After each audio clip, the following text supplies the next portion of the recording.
Buona giornata e ben ritrovati con l'edizione straordinaria dei nostri telegiornali con tutti gli aggiornamenti per quanto riguarda l'andamento dell'epidemia di coronavirus nel nostro territorio. Allora cominciamo subito dai dati che sono arrivati proprio poco fa dall'azienda Zero dell'ULSS della regione appunto che dimostra come l'epidemia di coronavirus sia galoppando molto velocemente anche nel nostro territorio. Allora i nuovi casi di contagio dal precedente rilevamento, che è di ieri sera a questa mattina, sono 291, siamo quindi a 3.214 contagiati più 291 rispetto a ieri sera, e le persone in isolamento domiciliare, sia perché risultati positivi al Covid-19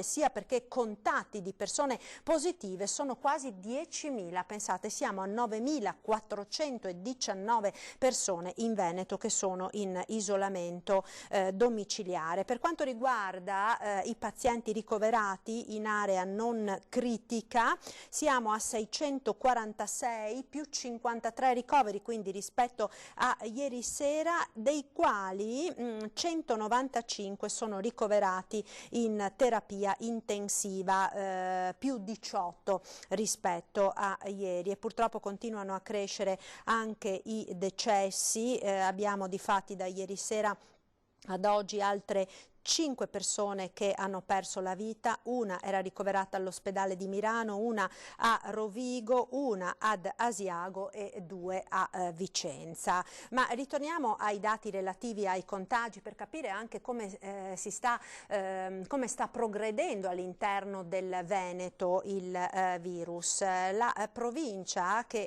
registra ancora un numero molto alto di contagi, quindi di progressione dei contagi, se la regia può mandare la tabella lo si vede chiaramente, è Verona con più 79 rispetto a ieri sera, e Padova, che escluso Vo, ha altri 77 casi di contagio. Interessante il dato di Vo, che continua dopo l'isolamento appunto che c'è stato nelle prime 2 settimane di epidemia con l'isolamento totale in zona rossa. Vo non registra più alcun nuovo contagio. Poi abbiamo Treviso con 48 nuovi casi, Venezia con 24 assieme a Rovigo con altri 24, Vicenza con 23, no scusate, Belluno 24, Vicenza 23 e Rovigo 5. Quindi questi sono appunto gli ultimi dati relativi alla progressione del contagio nel Veneto, che indicano appunto come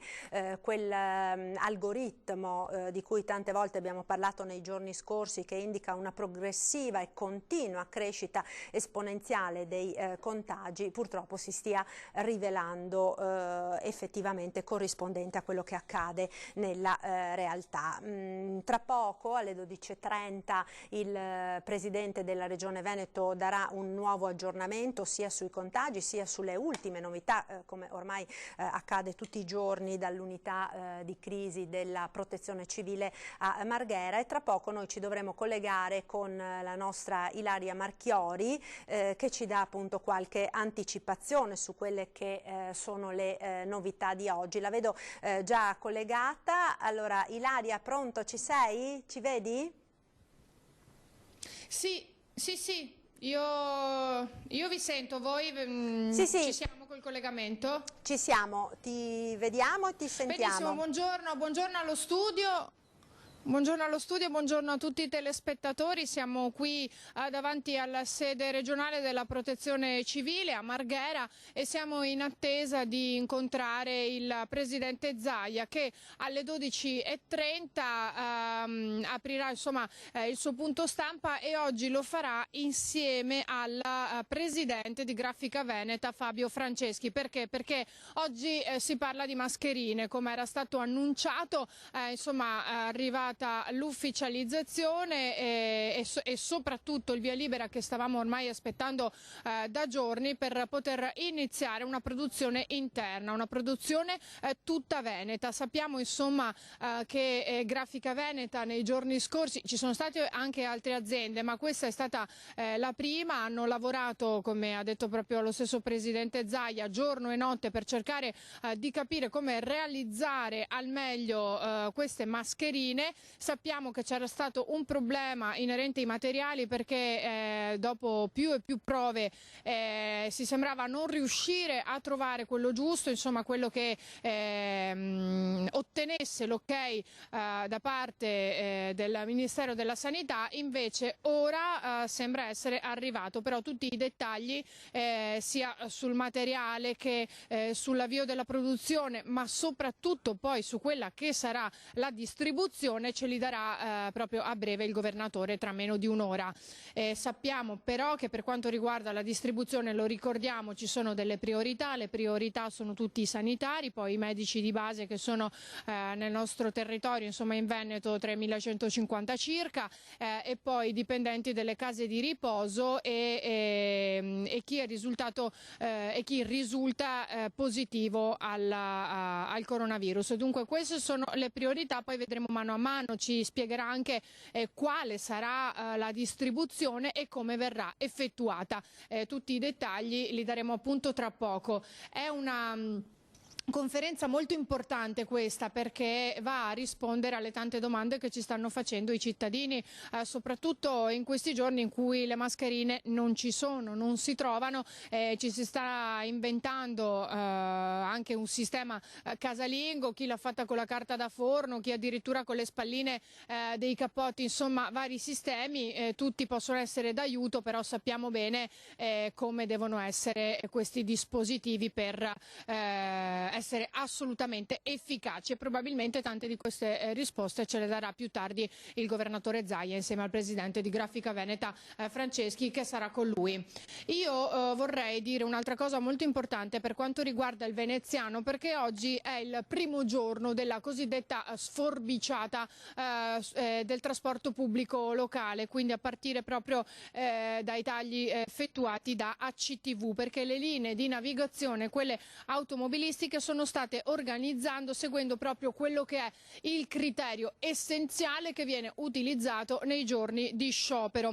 Nelle fasce orarie in cui i viaggiatori pendolari sono venuti a crearsi situazioni esplosive dal punto di vista del contagio, ci saranno mano a mano delle soluzioni. Tra le 7 e le 8 i mezzi pubblici erano abbastanza affollati, questi gli ultimi dati che ci sono giunti, anche in periodo di epidemia, e quindi risulta impossibile rispettare le distanze di sicurezza tra passeggeri e personale di bordo. Un esempio è quello che è arrivato da alcune immagini di un motoscafo alle 7:26 da Piazzale Roma per l'ospedale, da cui sono giunte parecchie segnalazioni. Era pieno, naturalmente ci sono state anche numerose proteste in tal senso, però problemi ci sono stati anche a Marghera, che è stata per così dire isolata, perché la soppressione di alcune linee extraurbane ha provocato dei problemi anche agli operatori sociosanitari che lavorano a Milano e partono proprio dalla città Giardino. Quindi questa prima giornata con la sforbiciata del trasporto pubblico sta ovviamente, come era anche pensabile, creando non pochi problemi a chi usufruisce dei mezzi. Ci sono anche delle proposte che sono arrivate e che stanno arrivando dai consiglieri comunali di opposizione, ma mano a mano vedremo come si svilupperà la questione del trasporto pubblico, che sappiamo essere da subito una delle più critiche e di quelle che devono essere affrontate nel miglior modo possibile, proprio per chi non ha la possibilità di spostarsi con mezzi propri e quindi deve usufruire e deve utilizzare per forza il trasporto pubblico. Ecco perché peraltro, lo ricordiamo, questo soprattutto nel veneziano è un problema particolarmente sentito, vista l'importanza dei mezzi di trasporto pubblico locale per gli spostamenti, fermo restando che comunque il consiglio è quello di spostarsi il meno possibile, è quello di rimanere a casa. È chiaro che ci sono tutta una serie di persone che per ragioni di lavoro sono costrette a muoversi e quindi vengono a trovarsi in grande difficoltà e soprattutto anche in delle situazioni situazioni di pericolo. Vi abbiamo mostrato, no, Ilaria, anche ieri dei video che ci sono stati mandati da telespettatori su delle situazioni che si sono verificate all'interno dei mezzi pubblici, vaporetti piuttosto che bus o tram, dove proprio a seguito della riduzione delle corse in determinate fasce orarie all'interno dei mezzi pubblici era praticamente impossibile mantenere quelle che sono le cosiddette distanze di sicurezza, quindi almeno 1 metro tra un passeggero e l'altro, e questo naturalmente sta creando non poca preoccupazione tra tutte quelle persone che ovviamente sono costrette ad andare a lavorare. Peraltro, Ilaria, c'è una nota che è arrivata proprio pochi istanti fa in ANSA dell'Associazione Nazionale Cicli, Motocicli ed Accessori, che consiglia, chiaro che ovviamente questo vale per la terraferma, non per il centro storico, di utilizzare comunque in generale per gli spostamenti le 2 ruote per chi deve ovviamente muoversi obbligatoriamente, quindi bicicletta piuttosto che motorini o scooter, proprio perché in questa maniera si può limitare notevolmente quella che è l'occasione di vicinanza con altre persone, vicinanza che appunto, come hai detto, in alcuni casi è davvero troppo stretta, no, Ilaria?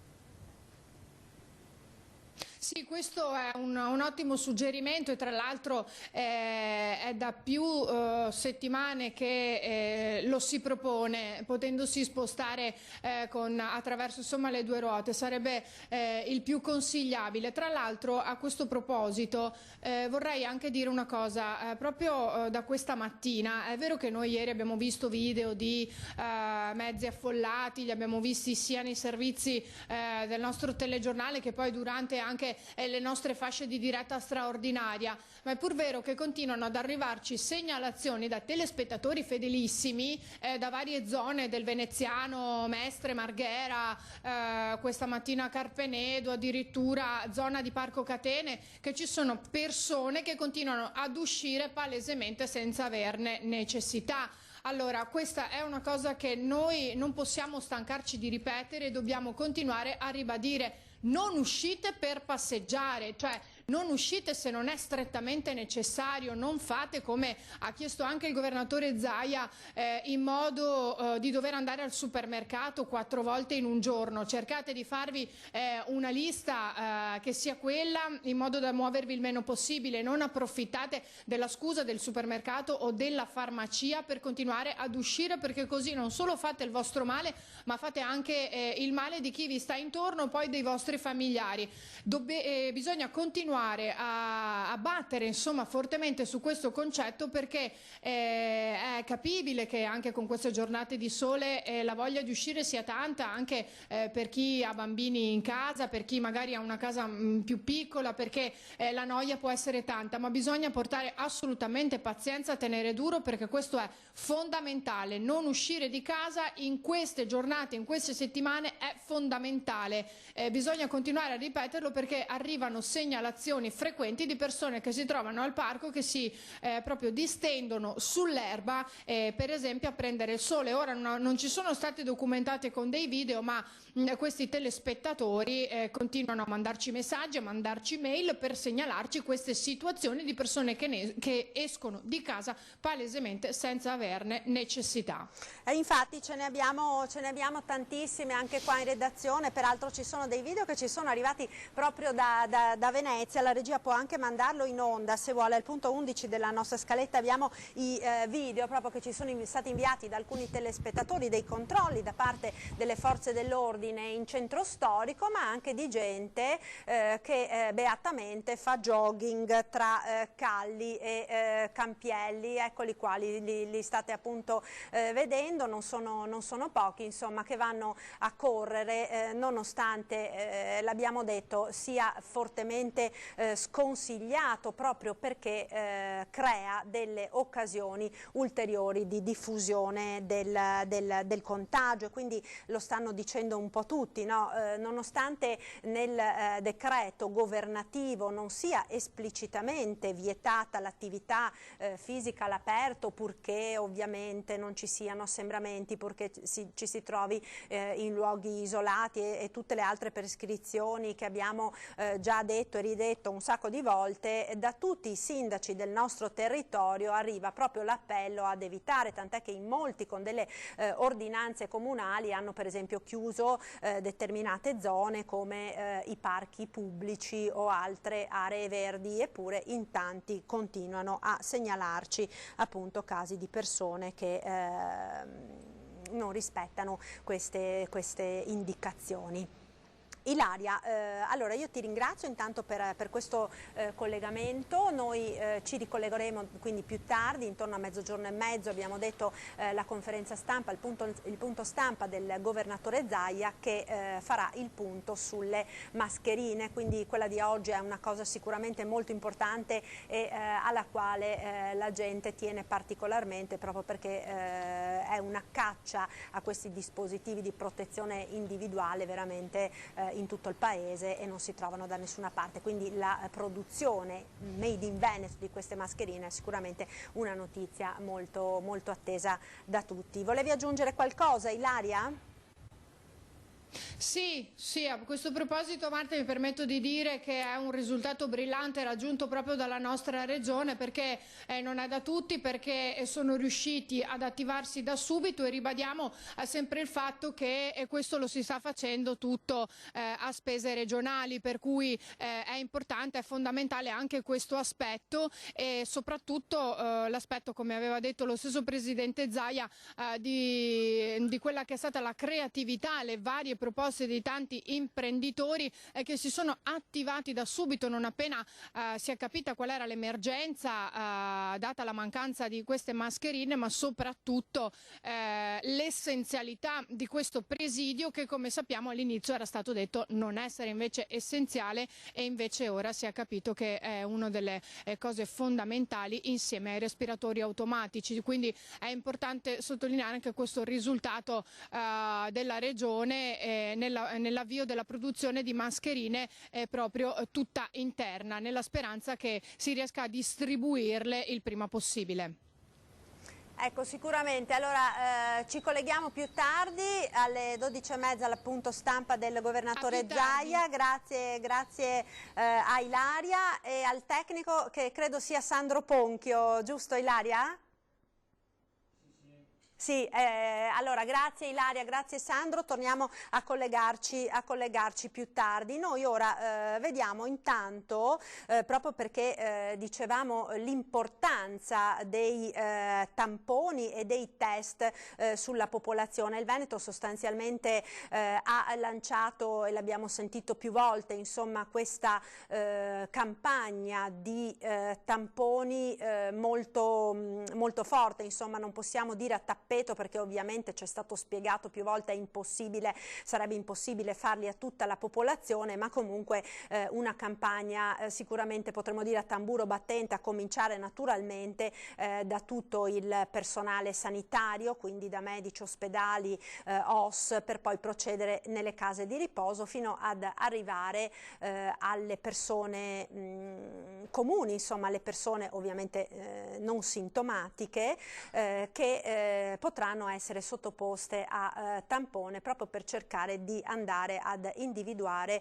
i cosiddetti positivi asintomatici, che in questo momento sono ovviamente il veicolo più pericoloso dell'infezione, proprio perché asintomatici, e quindi inconsapevolmente queste persone possono trasmettere il virus ad altri, i propri familiari, i propri cari, gli eventuali contatti. Allora, proprio su questo ieri sera si è pronunciata l'Organizzazione Mondiale della Sanità. Sentiamo quindi le dichiarazioni dell'OMS e il fatto che appunto l'Italia faccia un po' da apripista, il Veneto in particolare, per questa campagna. Sentiamo.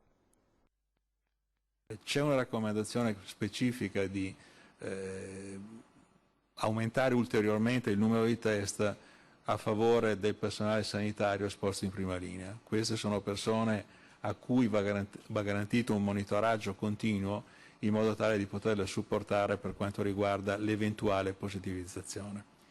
Questi sono rischi di contagio ovviamente determinati dall'esposizione professionale, e in quanto tale devono essere gestiti e gestiti nella misura migliore. Un'ultima cosa la possibile evoluzione tecnologica. Niente è scritto nella pietra, niente è scolpito nel granito, come sapete è una fase di evoluzione della tecnologia non soltanto per quanto riguarda la terapia, ma anche per quanto riguarda la diagnostica. L'organizzazione manda in prequalifica molto probabilmente circa 200 nuovi test che nel giro dei prossimi 7-10 giorni dovranno essere valutati per quanto riguarda la loro utilizzabilità. Verrà poi ovviamente garantito il collegamento con le agenzie regolatorie sia a livello europeo che a livello nazionale, in modo tale che quanto possa essere adottato sia conforme alla previsione regolatoria. Avete sentito parlare di test meravigliosi che nel giro di 3 minuti, 5 minuti garantiscono risultati. Tutto questo deve essere valutato nella maniera più corretta possibile, in modo tale da evitare sia azioni localizzate, quindi non intraprese su un livello sufficientemente ampio per garantire risultati di sanità pubblica piuttosto che risultati di ricerca o di rilevanza accademica. Questo è quello che cercheremo di fare, ovviamente col governo italiano e con il regolatorio, con l'AIFA, saremo in strettissimo contatto per quanto riguarda l'evoluzione, l'adattabilità e l'adottabilità di questi test. Dal punto di vista dell'Organizzazione Mondiale non c'è nessun cambiamento di rotta, nel senso che non sono raccomandati gli screening di massa, soprattutto in una situazione epidemica con trasmissione sostenuta comunitaria come quella che si verifica in Italia. Rimane ferma la raccomandazione dell'organizzazione a garantire i test a tutti i casi sospetti e a tutti i contatti dei casi sospetti, in modo tale di identificare quanto più possibile le persone che si sono comunque esposte ad un rischio, per garantire che vengano quarantenate e che vengano in qualche modo seguite dalla struttura sanitaria, impedendo loro naturalmente di amplificare la diffusione del virus. Sapete bene che queste sono misure che il governo ha preso con estrema serietà. L'opportunità di dirvi quale sia il livello di attenzione, confermarvi quale sia il livello di attenzione con cui l'Organizzazione Mondiale della Sanità segue l'andamento dell'epidemia in Italia.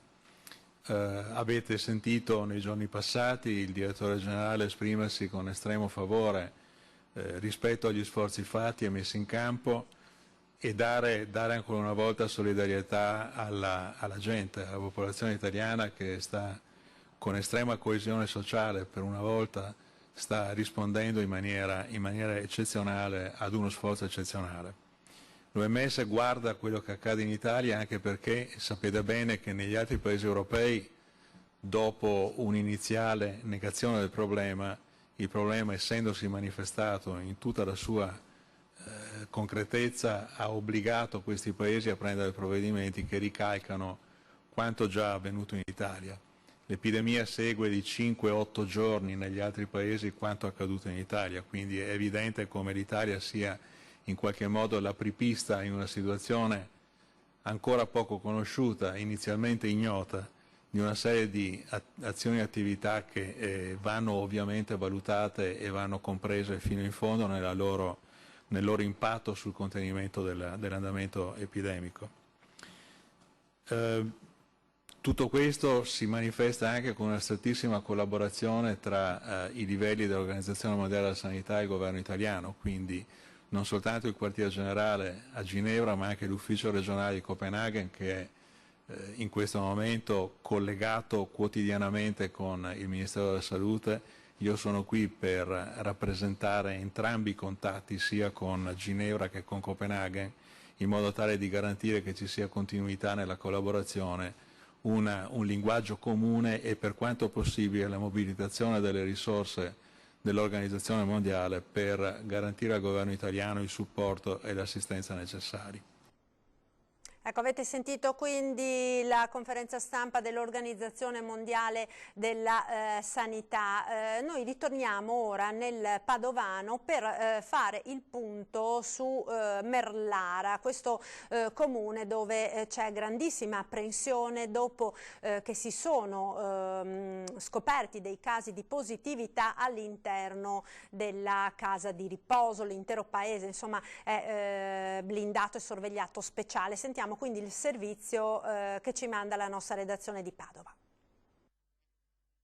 È morta nella notte dopo essere stata portata d'urgenza in ospedale perché le sue condizioni erano peggiorate. Aveva 85 anni la quarta vittima del coronavirus ospite della casa di riposo Scarmignan di Merlara. Un bollettino tragico che viene aggiornato quotidianamente con decessi e contagi. Al momento però manca ancora il risultato dei nuovi tamponi effettuati nella mattinata di martedì. Il sindaco Claudio Corradini è in attesa di sapere anche il risultato e continua a chiedere dispositivi di sicurezza per gli operatori della casa di riposo, ridotti al minimo visto che su 43 ben 24 sono positivi al virus.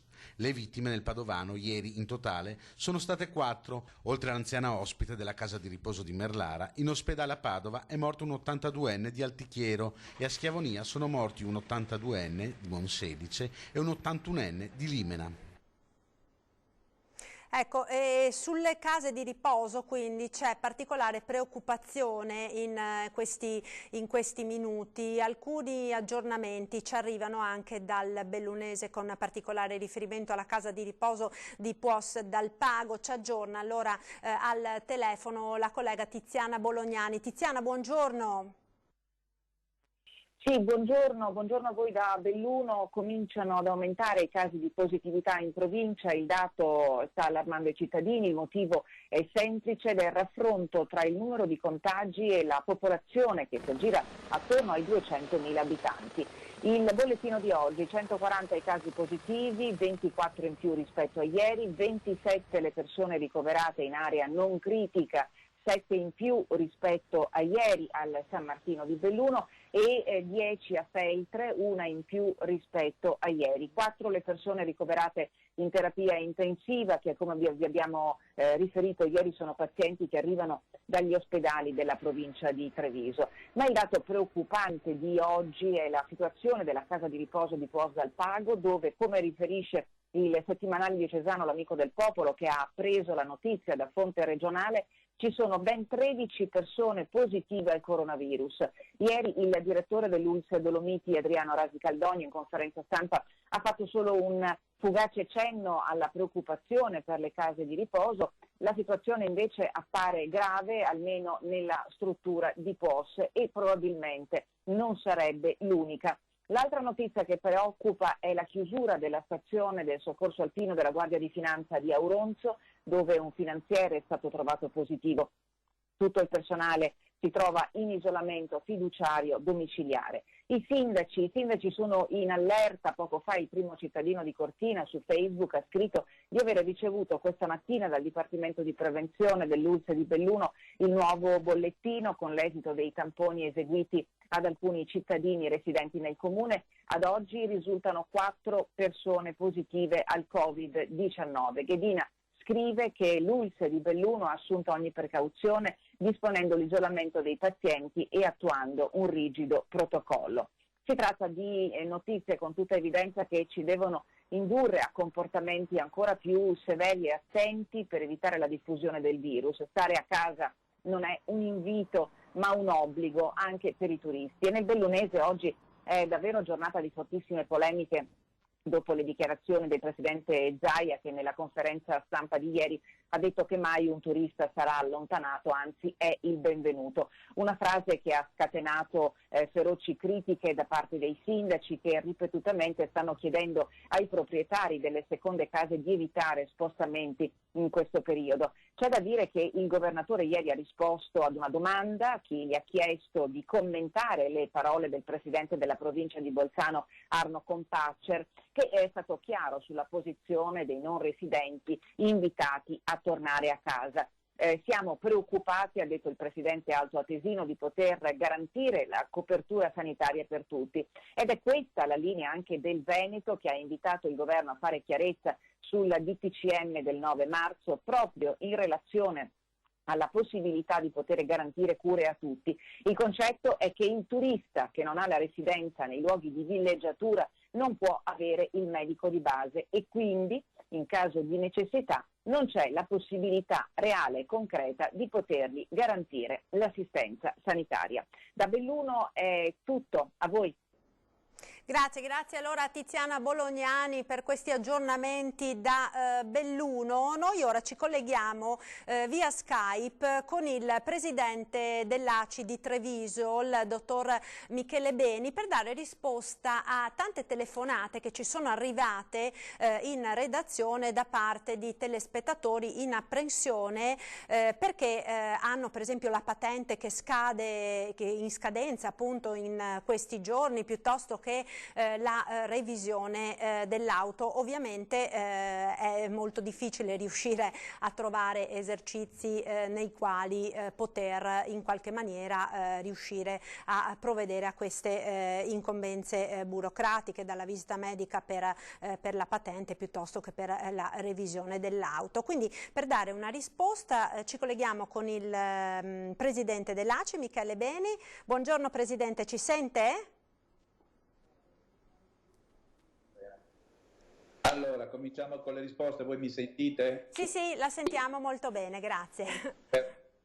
Allora, la Gazzetta Ufficiale, finalmente nella Gazzetta Ufficiale è stato pubblicato il decreto Cura Italia ieri sera e quindi in questo decreto ci sono degli spunti e dei rilievi interessanti che ci riguardano e che riguardano molti cittadini. A cominciare, se dobbiamo percorrere, ce ne sono tre gli articoli fondamentali.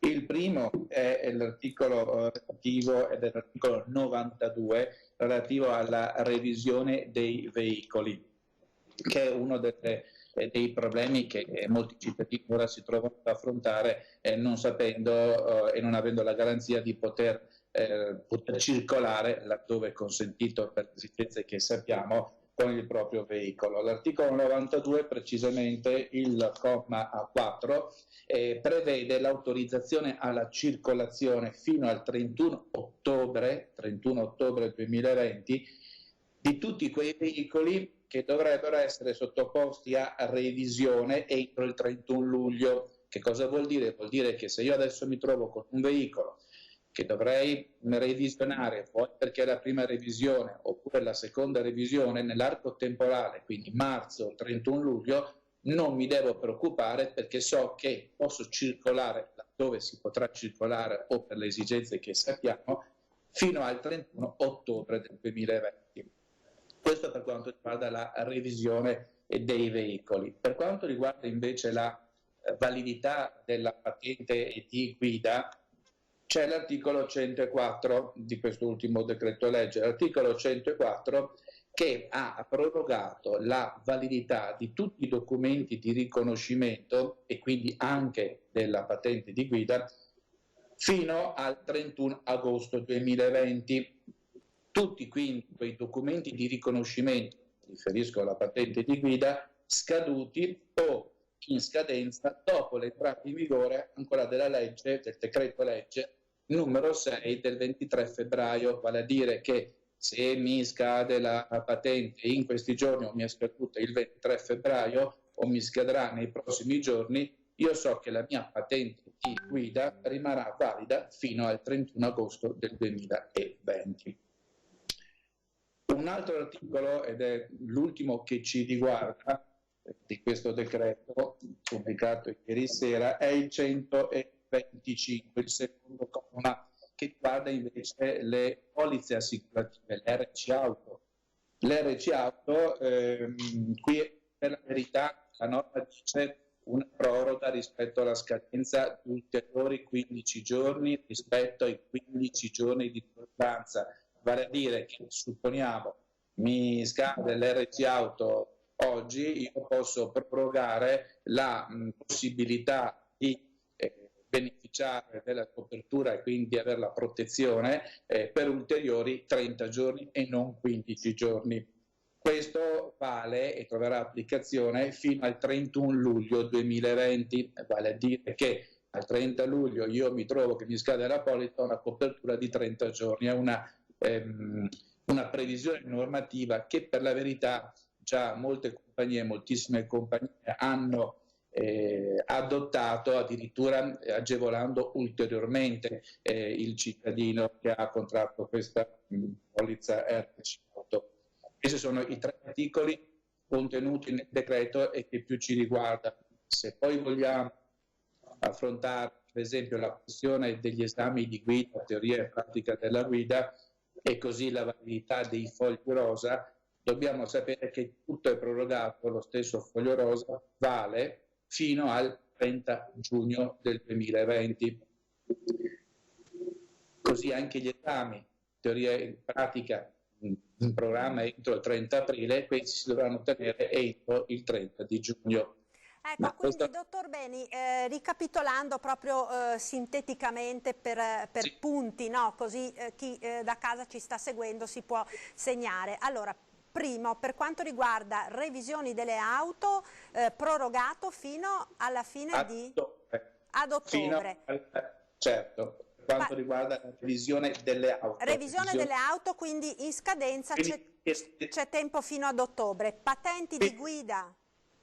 Le patenti di guida sono valide fino al 31 di agosto 2020. Fino al 31 agosto, quindi invece l'RC auto dalla scadenza un mese in più, giusto? Esattamente un mese in più, però attenzione, conviene a ciascun cittadino contattare la propria compagnia di assicurazione, perché ogni compagnia di assicurazione ha programmato, diciamo, un trattamento di favore per il singolo cliente, quindi può essere una compagnia che fa un trattamento migliorativo anche rispetto a quello, perché è un rapporto contrattuale tra la compagnia e l'utente, e quindi ci sono delle, io le ho viste, l'ho un attimo sondato e ho visto che effettivamente diverse compagnie stanno favorendo il più possibile i propri clienti. Benissimo, la ringrazio, allora è stato molto chiaro e sicuramente sono delle informazioni molto utili per i nostri telespettatori che numerosi ci hanno telefonato in queste ore per avere chiarimenti. Qualsiasi necessità, l'ACE è sempre disponibile, mando il numero 818 34 34 e quindi qualsiasi domanda per quanto riguarda pratiche automobilistiche contattate questo numero e avrete un'ulteriore risposta. Grazie, grazie mille. Allora a Michele Beni, presidente dell'ACI di Treviso, buon lavoro, grazie per essere stato con noi. Allora noi adesso dovremmo avere in collegamento telefonico da Vicenza la collega Gabriella Basso, perché in queste ore si stanno verificando, abbiamo parlato della caccia alle mascherine un po' dappertutto che non si trovano, si stanno verificando anche degli episodi davvero singolari, dei furti di mascherine, uno di questi proprio nel Vicentino. Sentiamo se abbiamo in collegamento telefonico Gabriella. Pronto? Pronto? Pronto Gabriella, ci sei? No, allora Gabriella non c'è, allora in attesa di collegarci con Gabriella Basso della nostra redazione di Vicenza, vediamo con la regia se possiamo mandare in onda il video del presidente dell'Europarlamento David Sassoli, che ha affrontato delle tematiche sicuramente molto importanti sul ruolo dell'Europa in questo momento così difficile e particolare, insomma, per tutti i paesi dell'Eurozona. Sentiamo. L'Unione Europea sta correggendo molti egoismi e soprattutto la mancanza di coordinamento tra governi nazionali di fronte alla grave crisi del Covid-19. Oggi la riunione straordinaria del Consiglio Europeo ha dato il via libera alle proposte della Commissione Europea e ha sostenuto le indicazioni date dal Parlamento Europeo per contrastare in maniera unita, corale, l'avanzata del virus e aiutare i nostri paesi. Ci muoviamo finalmente con uno spirito di solidarietà, corsie preferenziali per il passaggio dei materiali medici, difesa della libera circolazione delle merci sul nostro territorio. Questi sono importanti aiuti per il sostegno economico alle nostre famiglie, alle nostre imprese in questo tempo così particolare della nostra vita. Per vincere questa drammatica sfida è in campo un'Europa che deve essere più unita perché vuole essere più utile. Siamo la famiglia europea, nessuno sarà lasciato solo, nessuno dovrà agire da solo e il Parlamento europeo è pronto a fare la sua parte per difendere la vita e il lavoro della nostra gente. Non vogliamo rinunciare a vivere da europei. Ecco, allora, questo quindi il messaggio di David Sassoli, presidente dell'Europarlamento, appunto sulle proposte dell'Europa. Noi dovremo ora avere in collegamento Gabriella Basso, la collega dalla redazione di Vicenza. Pronto Gabriella?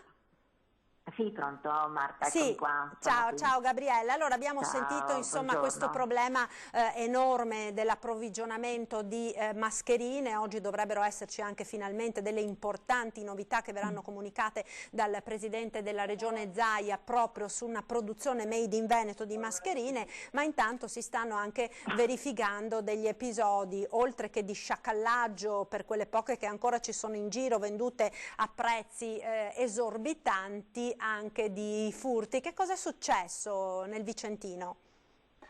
Sì, infatti come dicevi tu esattamente, ormai caccia la mascherina, tanto che addirittura si arriva a rubarle nel vero senso della parola. È accaduto proprio ieri sera a Vicenza, anzi a Thiene per l'esattezza, dove una badante ucraina ha denunciato praticamente il furto nella notte dalla sua autovettura. Le aveva lasciato un pacchetto di mascherine, tra l'altro le FFP2, che sono quelle anche un po' più ricercate, le aveva lasciate in macchina perché le usa quando va appunto a assistere la sua signora anziana, e alla mattina le ha trovate sparite col vetro infranto ovviamente e rubate da qualcuno, insomma. Quindi c'è proprio la caccia alla mascherina. Tra l'altro posso anche dirvi che è stata anche una notte di grandi controlli sempre da parte delle forze dell'ordine. I carabinieri hanno denunciato 21 persone questa volta nell'arco dalla mattina, diciamo, di ieri alla serata, e le scuse che sono inventate sono tra le più singolari, dalla persona che esce semplicemente perché era stanco di stare a casa, come è successo di alcuni ragazzi che sono stati ovviamente denunciati, a chi esce per prendere sigarette e giornale per l'ennesima volta e quindi viene denunciato, o addirittura chi va semplicemente a trovare la fidanzata pensando che sia un giustificato motivo. Invece non è così, purtroppo l'ordine è chiaro, cioè rimanere a casa, e si esce solo ed esclusivamente per motivi importanti, ovvero salute, lavoro e magari appunto per dare da accudire persone anziane. Ecco, queste sono le cose. Certo che per la badante ucraina è stato un brutto colpo, anche perché ritrovare mascherine sarà difficilissimo, era un pacchetto da 10 e quindi possiamo capire il suo smarrimento e anche la sua frustrazione. Sicuramente. Per il resto, Gabriella, tu che hai il polso della situazione, state girando e state lavorando come tutte le nostre redazioni in queste ore proprio per fornire informazioni in tempo reale a tutti i nostri telespettatori. Nel Vicentino la situazione com'è in queste ore? Allora, nel Vicentino in queste ore la città è praticamente deserta, poche persone vanno semplicemente a fare la spesa, ma rientrano rapidamente in casa, sono molto ligi, abbastanza, insomma, almeno in città. Ecco, nella provincia c'è già un po' più movimento, gente che esce, che trova la scusa per uscire e quindi viene ovviamente sanzionata. Poi tutti i primi cittadini hanno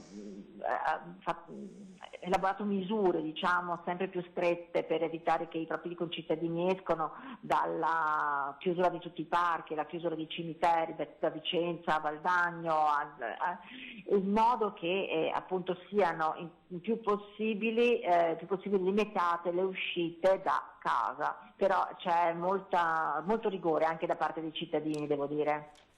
Bene, grazie. Allora, grazie Gabriella, buon lavoro naturalmente a te e ai colleghi della redazione di Vicenza. Sicuramente questo è un momento difficile per tutti, in primo luogo per tutto il personale sanitario dei nostri ospedali che si trova ad operare in una situazione difficilissima di emergenza, ma poi è un momento comunque difficile dal punto di vista psicologico per tutti i cittadini, per chi si trova ad andare al lavoro comunque tra timori e paure, per chi è chiuso a casa. Anche questa naturalmente non è una condizione usuale e comunque implica dei sacrifici. Proprio per questo l'ULSS 2 di Treviso ha attivato all'interno degli ospedali il servizio di psicologia d'emergenza, in primo luogo per far fronte alle situazioni di difficoltà dei medici, degli infermieri e degli operatori sanitari. Abbiamo intervistato proprio questa mattina il responsabile, il dottor Borsellino. Sentiamo. Tanti di noi abbiamo dato disponibilità e abbiamo pubblicato sul nostro sito aziendale la possibilità ai reparti, a tutti quelli che ci chiederanno, di una consulenza psicologica in situazione di emergenza. Ecco, quali sono le necessità psicologiche prioritarie in questo momento per quanto concerne i sanitari?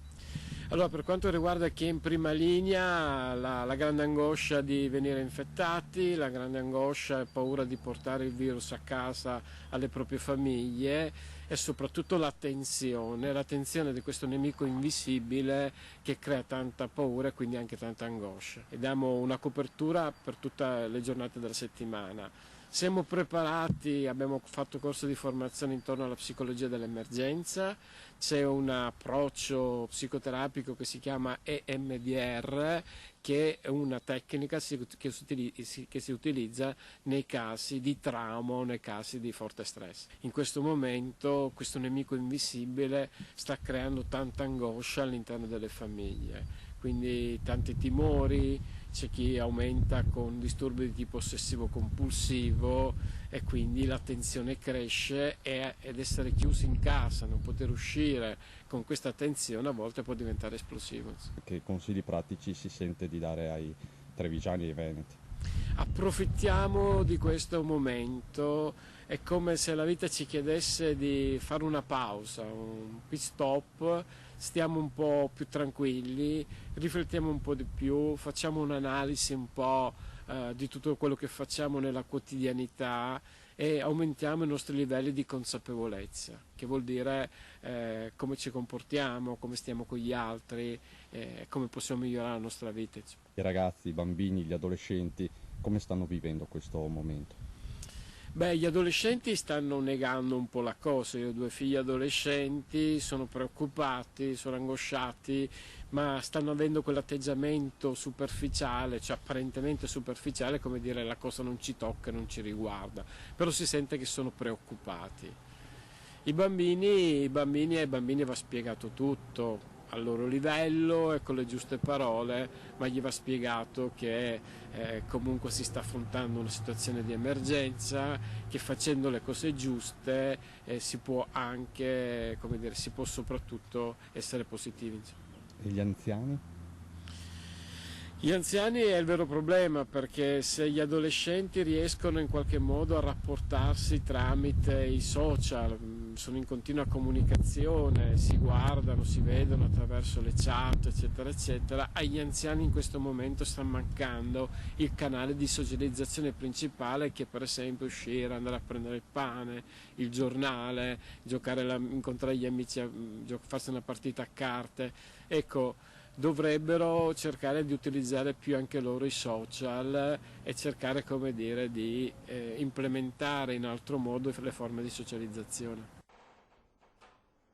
Ecco, allora questi avete sentito sono i consigli dello psicologo proprio per affrontare questo momento così difficile per per tutti noi. Abbiamo, ora mi fa cenno dalla regia, un servizio che ci è stato inviato dalla redazione di Padova, perché in molti paesi sta partendo proprio questa mattina la sanificazione delle strade, la disinfezione delle strade, un servizio al quale hanno dato anche la propria disponibilità gli agricoltori, che appunto con i trattori stanno passando a spruzzare acqua e disinfettante appunto per sanificare le strade. Vediamo quindi il servizio da Padova.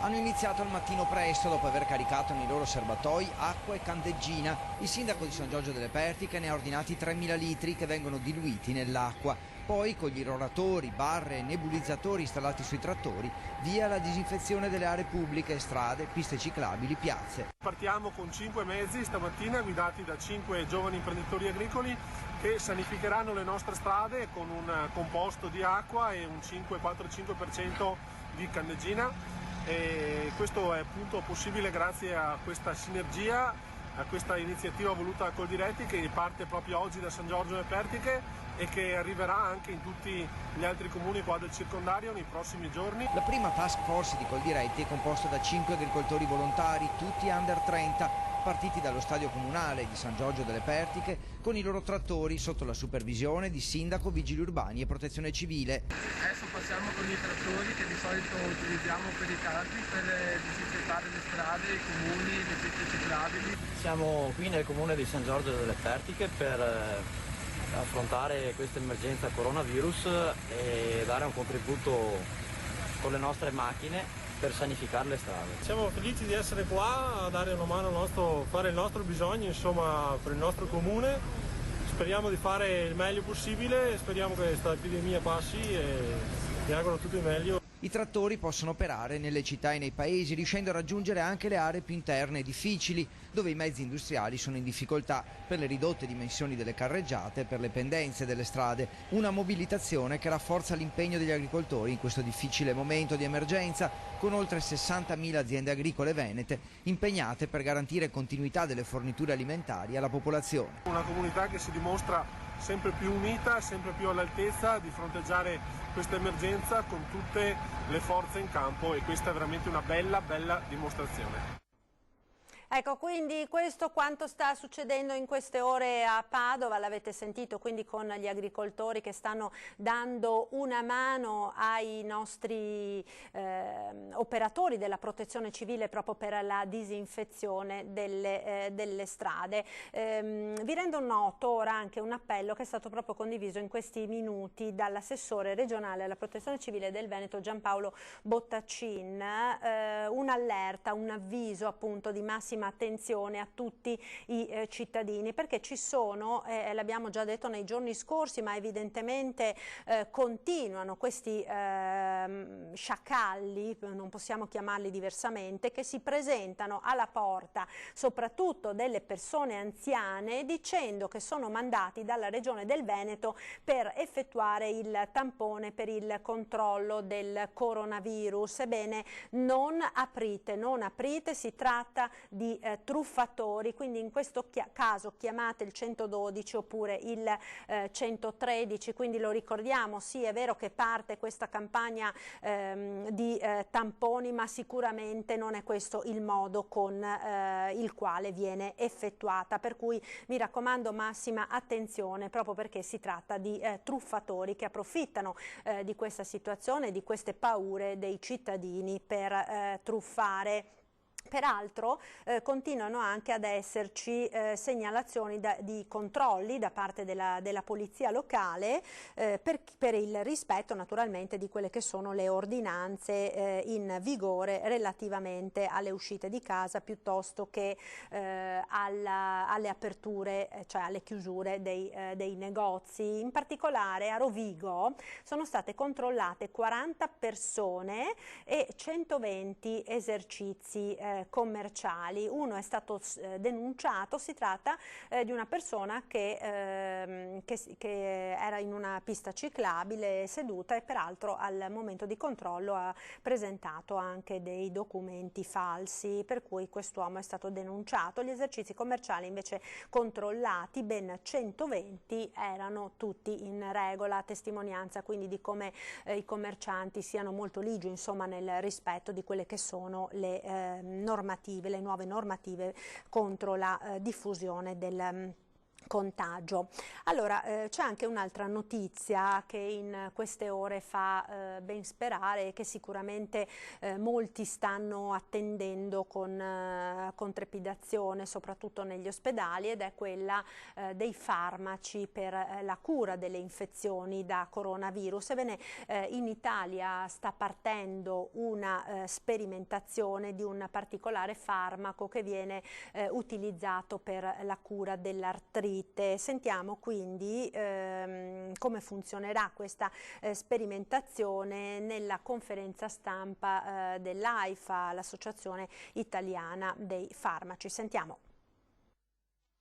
AIFA avrà maggiore autorità nella sua commissione tecnico-scientifica per decidere di tutte le sperimentazioni e le proposte di sperimentazioni che sono arrivate e che arriveranno nei prossimi giorni, per poi trasmettere alla Commissione Tecnica Scientifica presso la Protezione Civile gli studi che saranno approvati. È importante per accelerare dire anche che sarà contenuta una norma di semplificazione dell'emissione dei pareri dei comitati etici, avendo un solo comitato etico nazionale per esprimere tale parere presso l'ospedale Spallanzani.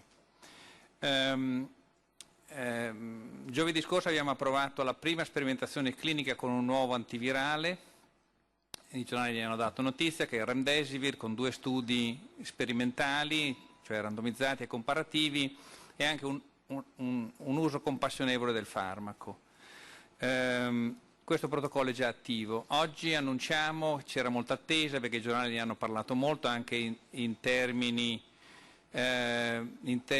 di forse eccessiva generazione di alte aspettative su questo farmaco come un farmaco già studiato. Il farmaco è il tocilizumab, che è un farmaco già approvato per l'artrite reumatoide, su cui ci sono dati preliminari promettenti.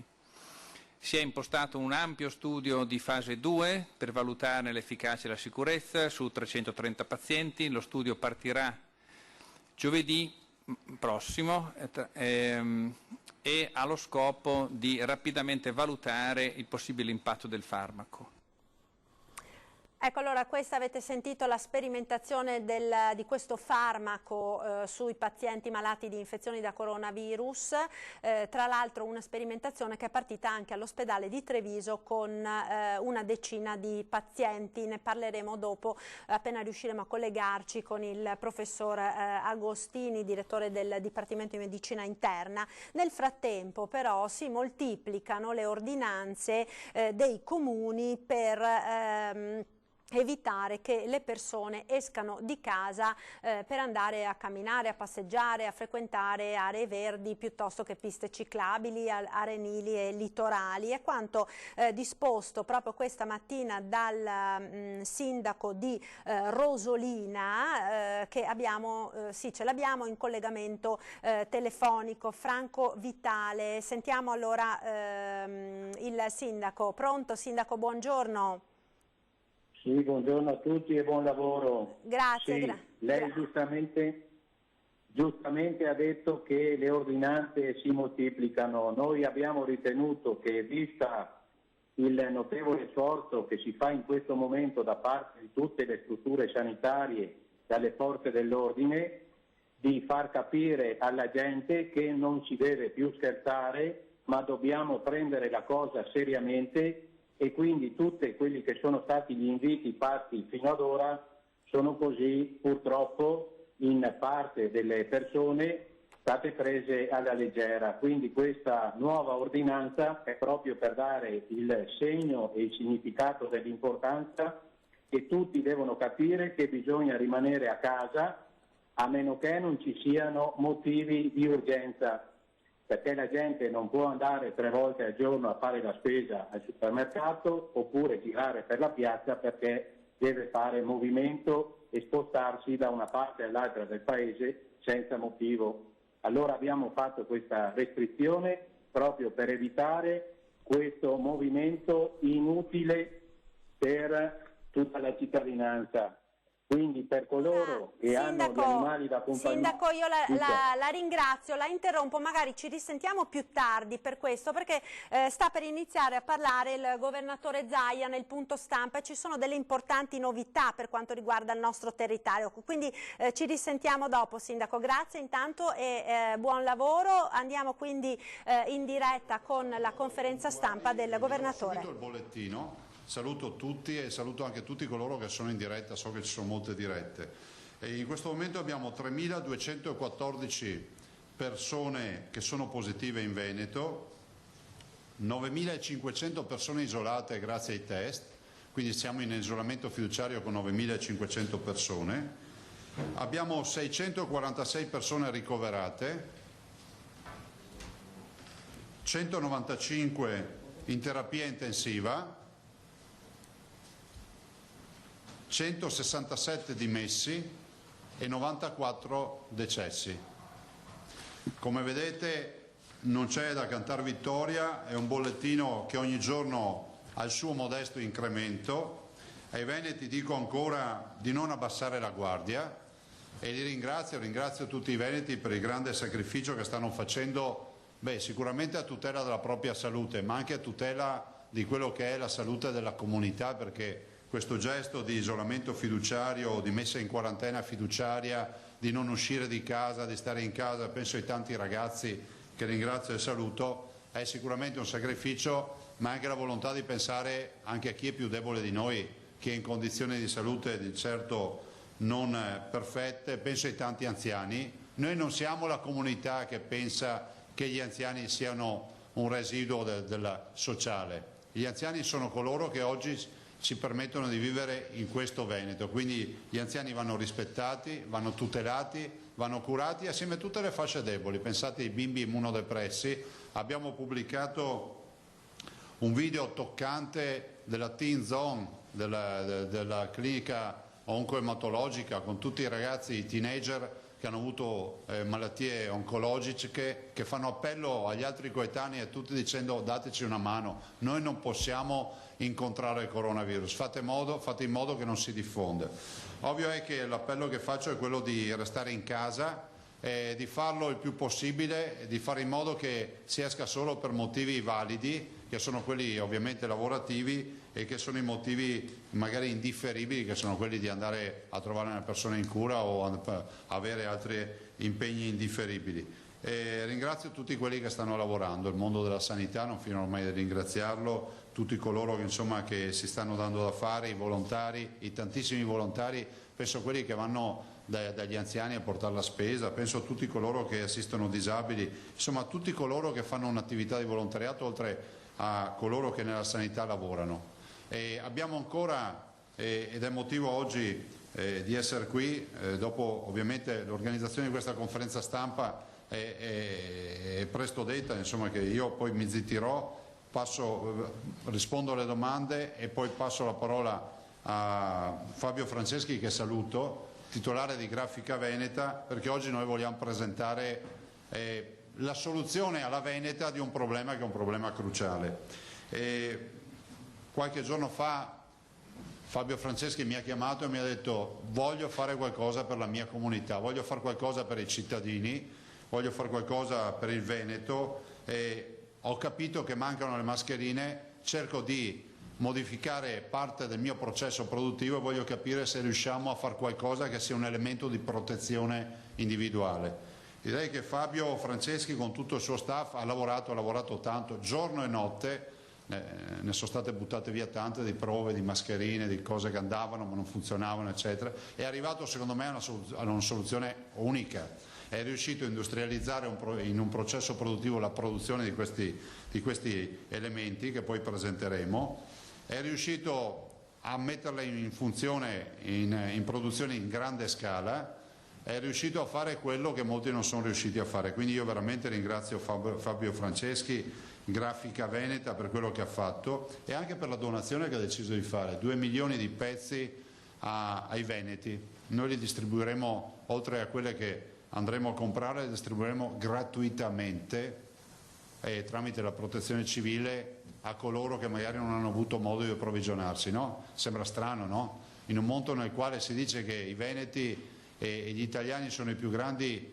risparmiatori del mondo, hai il conto corrente con qualche decina di euro in banca, ma anche con 10 euro non riesci a trovare una mascherina che costa qualche centesimo. Quindi si ha anche una dimensione di quali sono poi i valori in questo momento. E quindi il regalo che Fabio Franceschi fa lo fa doppio, lo fa perché fisicamente lo fa, ci regala 2 milioni di mascherine e penso che siano ossigeno per i veneti.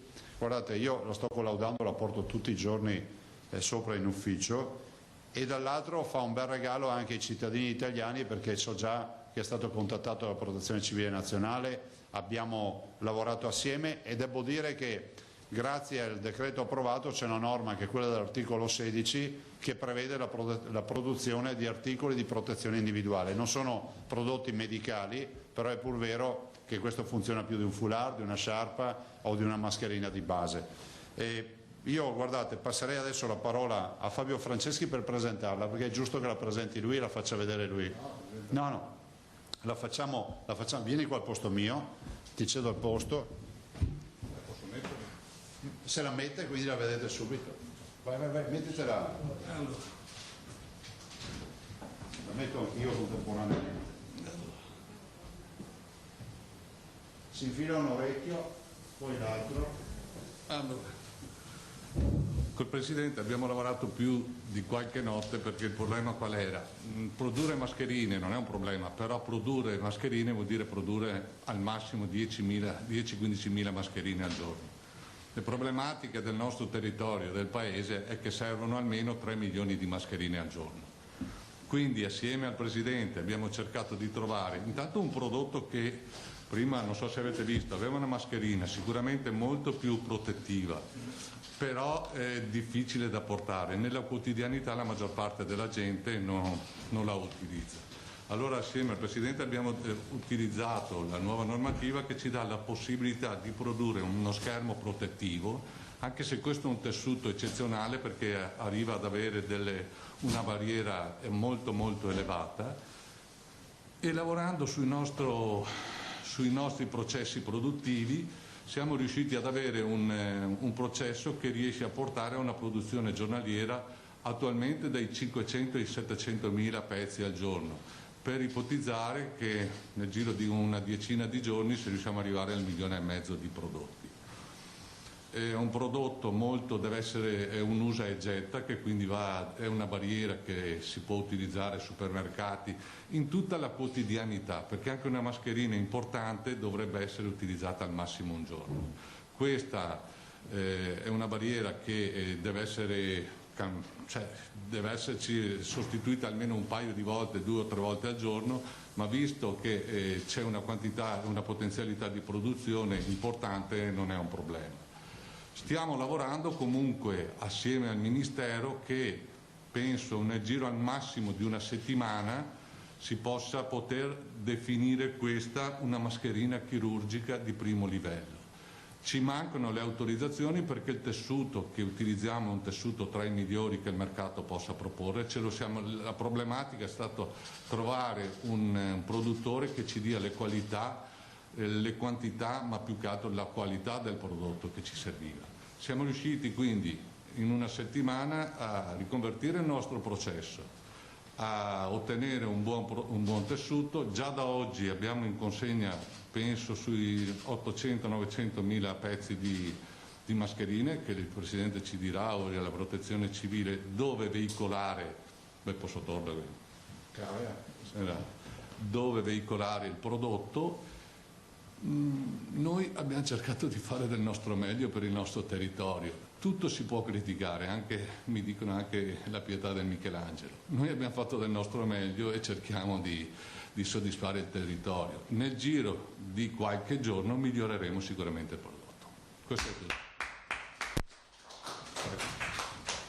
Volevo dire, intanto veramente ringrazio di cuore perché Franceschi ha avuto il genio e le palle per fare un prodotto innovativo. Lui è il più grande stampatore di libri, però quando ha visto che c'è il gioco si fa duro, i duri scendono in campo. Forse c'era Wellington, mi sembra, se non sbaglio, faccio sempre errori sulle citazioni, che diceva che quando Napoleone scendeva in campo è come scendessero 100.000 uomini in più, e Franceschi ha fatto la differenza, quindi grazie a lui, a tutto il suo staff. Io ho chiesto che vengano confezionate in confezioni da 25, distribuiremo direttamente, queste sono 10, da 10, e quindi anche perché sono più spesse, è vero, rispetto all'altro materiale, e quindi daremo i pacchettini alle persone. L'invito è, noi adesso distribuiremo questi 2 milioni, ovvio che non li possiamo portare a casa, ma insomma tanto gli ospedali, perché vi avviso già che ho fatto mandare una circolare questa mattina, adesso arriverà in giornata, firmata dal dottor Mantoan, che chiediamo che entri solo un visitatore al giorno a fare visita al paziente, che rispettino gli orari e che siano bardati, che abbiano uno strumento di protezione individuale. Io spero che siano questi piuttosto che mascherine che i cittadini hanno, oppure un foulard, qualcosa. Questo, guardate, non è una banalità ma è una genialità. Io penso che Franceschi, mi perdono, lui è passato alla storia perché ha stampato tantissimi libri famosi, tra i quali Harry Potter, però penso che qui passerà la storia per essere l'uomo delle mascherine del coronavirus, e credetemi, io gliele ho testate come le ha testate anche lui, c'ha ormai le orecchie che sono a forma giuste per la mascherina. Quando le indosserete, l'unica roba è, ve vi faccio rivedere, perché è banalissimo, perché poi abbiamo pensato agli anziani e a tutte le persone che magari non hanno molta manualità. Primo orecchio, e poi si fa uscire bene l'orecchio, poi si tira, vedete? Perché è consistente e morbida contemporaneamente, si tira e si va al secondo, eccolo là. Cioè io la porto in ufficio, sopra la porto anche ore, l'ho portata ore per testarla, non si inumidisce, non fa aloni, e questo ci permette di dire, perché è molto aderente al mento, che non dà modo di uscire, è come una mascherina chirurgica.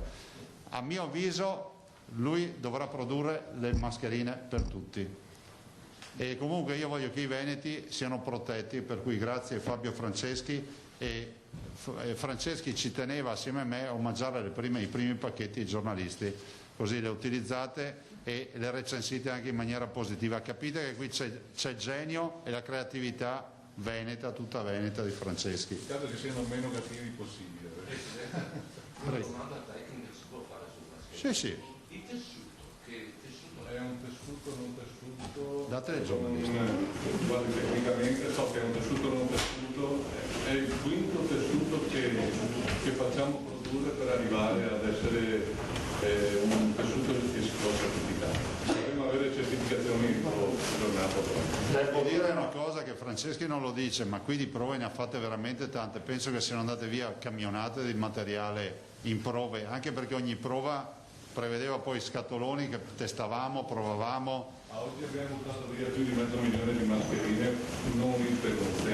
Per dire, se Carlo Parmegiani, che guardate, sta portando una delle prove, Parmegiani sta portando una delle prove intermedie, tanto per dire. Domande ragazzi, prego. Ancora su questo, vedo che interessi davvero tanti, e siccome queste mascherine finora non si trovavano da nessuna parte, le avete cercate in tutto il mondo, ma se non si trovano, vale il discorso della distribuzione con la gerarchia che l'avevamo detto, ospedali, case di riposo, medici di base. Ospedali per gli utenti, non è una mascherina medicale in questo momento, solo per i cittadini, articolo 16 del decreto legge.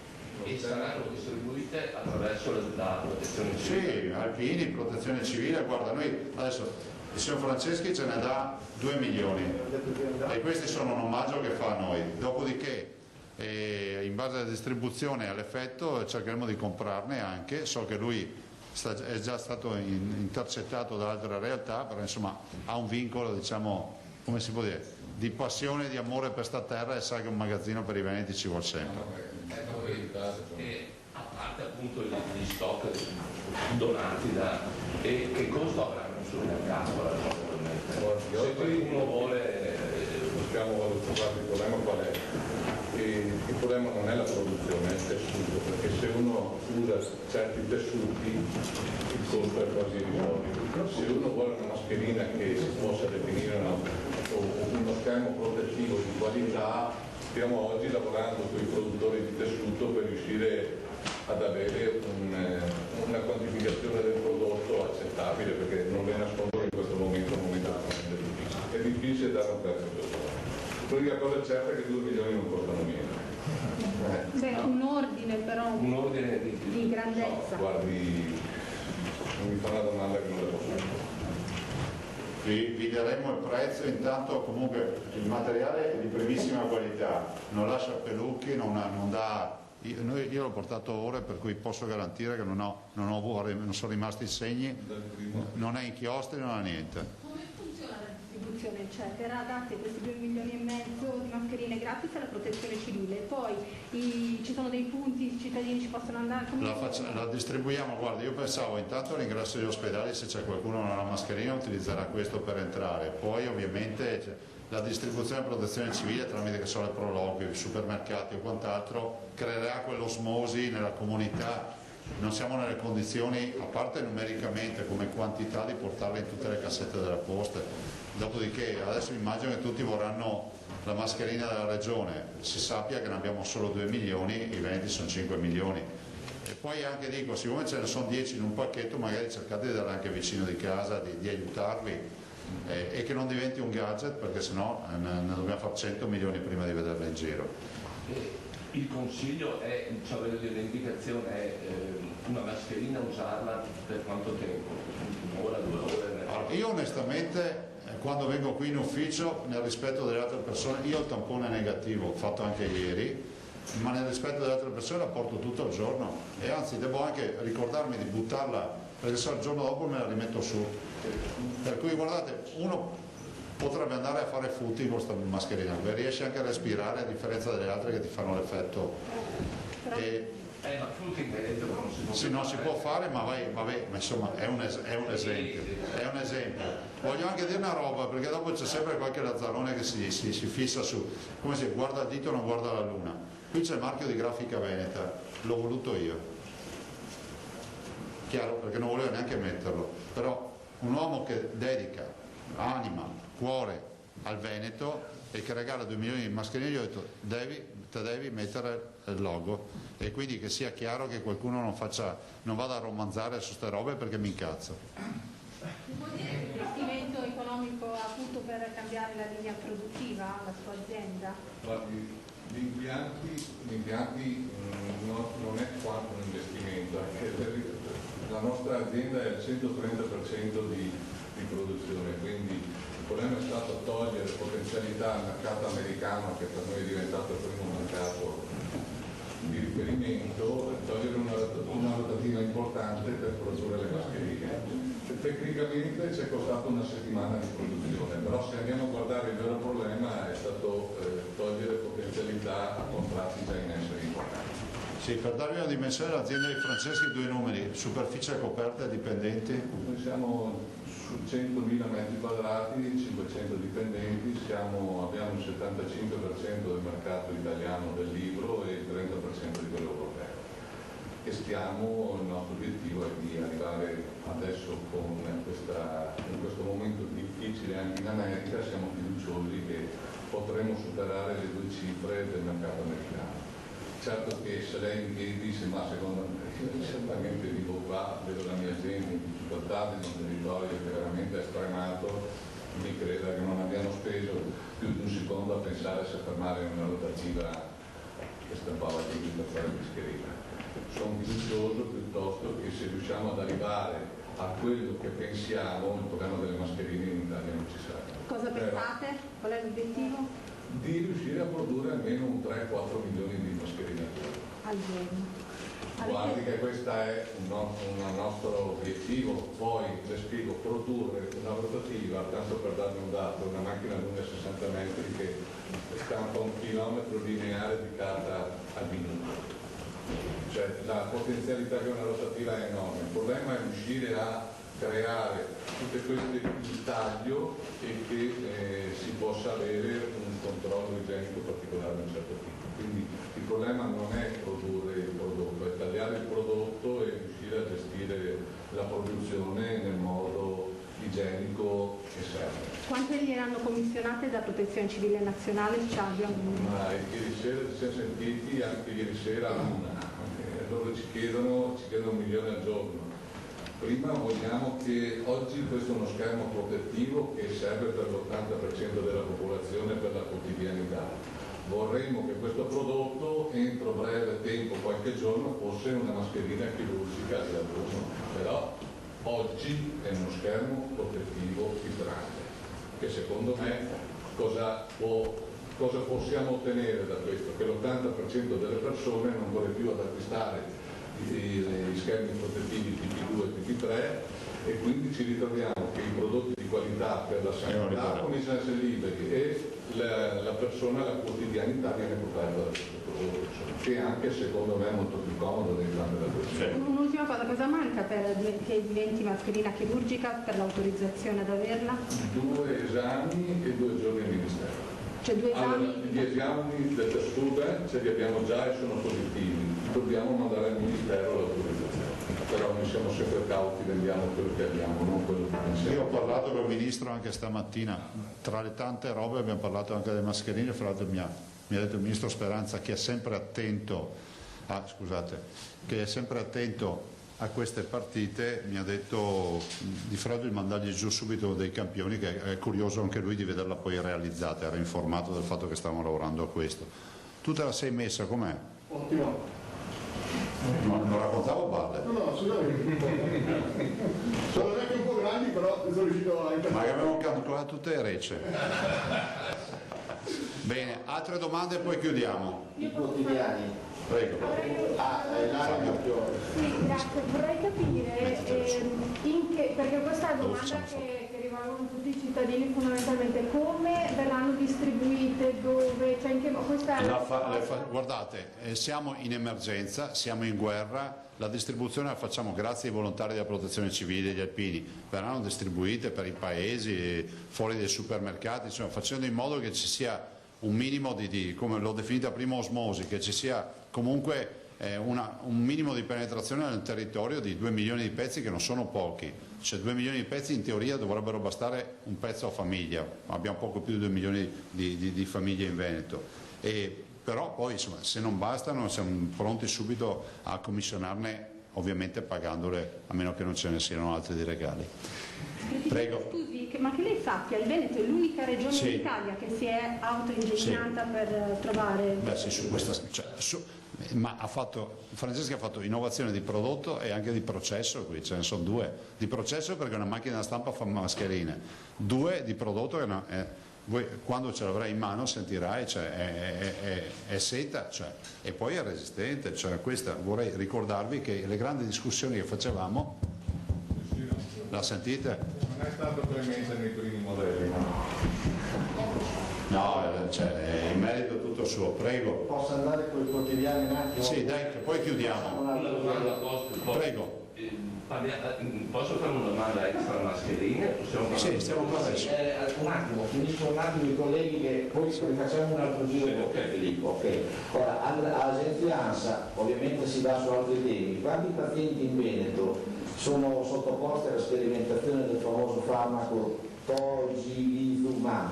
No, non lo sappiamo, ma noi stiamo sperimentando non solo quello e le attività di sperimentazione, insomma, ci fanno ben sperare, sia per il farmaco per l'artrite reumatoide che stiamo utilizzando che altre sperimentazioni. Abbiamo lanciato un appello contro i falsiadetti e i tamponi, possiamo sapere come verranno fatti i tamponi? Sì. Vorrei chiarire una cosa sui tamponi. Primo, io non ho mai detto che lo facciamo in tutti i Veneti, anzi ho anche detto, mi ricordo, che è impossibile da un punto di vista di tempistica, voi ve lo ricordate che eravate qui. Secondo, lo facciamo secondo criteri epidemiologici, partendo dalla messa in sicurezza dei nostri dipendenti del mondo della sanità e delle case di riposo. Terzo aspetto, non è che andiamo appunto con criteri di dire voglio il tampone, il criterio è quello dell'isolamento fiduciario, del caso positivo sintomatico e del fatto che a cerchi concentrici, ma poi il professor Crisanti penso che tra domani e dopodomani presenterà tutto il progetto, vi dirà con esattezza quale sarà la modalità. L'ultima domanda dell'ANSA è vero che si pensa di requisire i respiratori veterinari?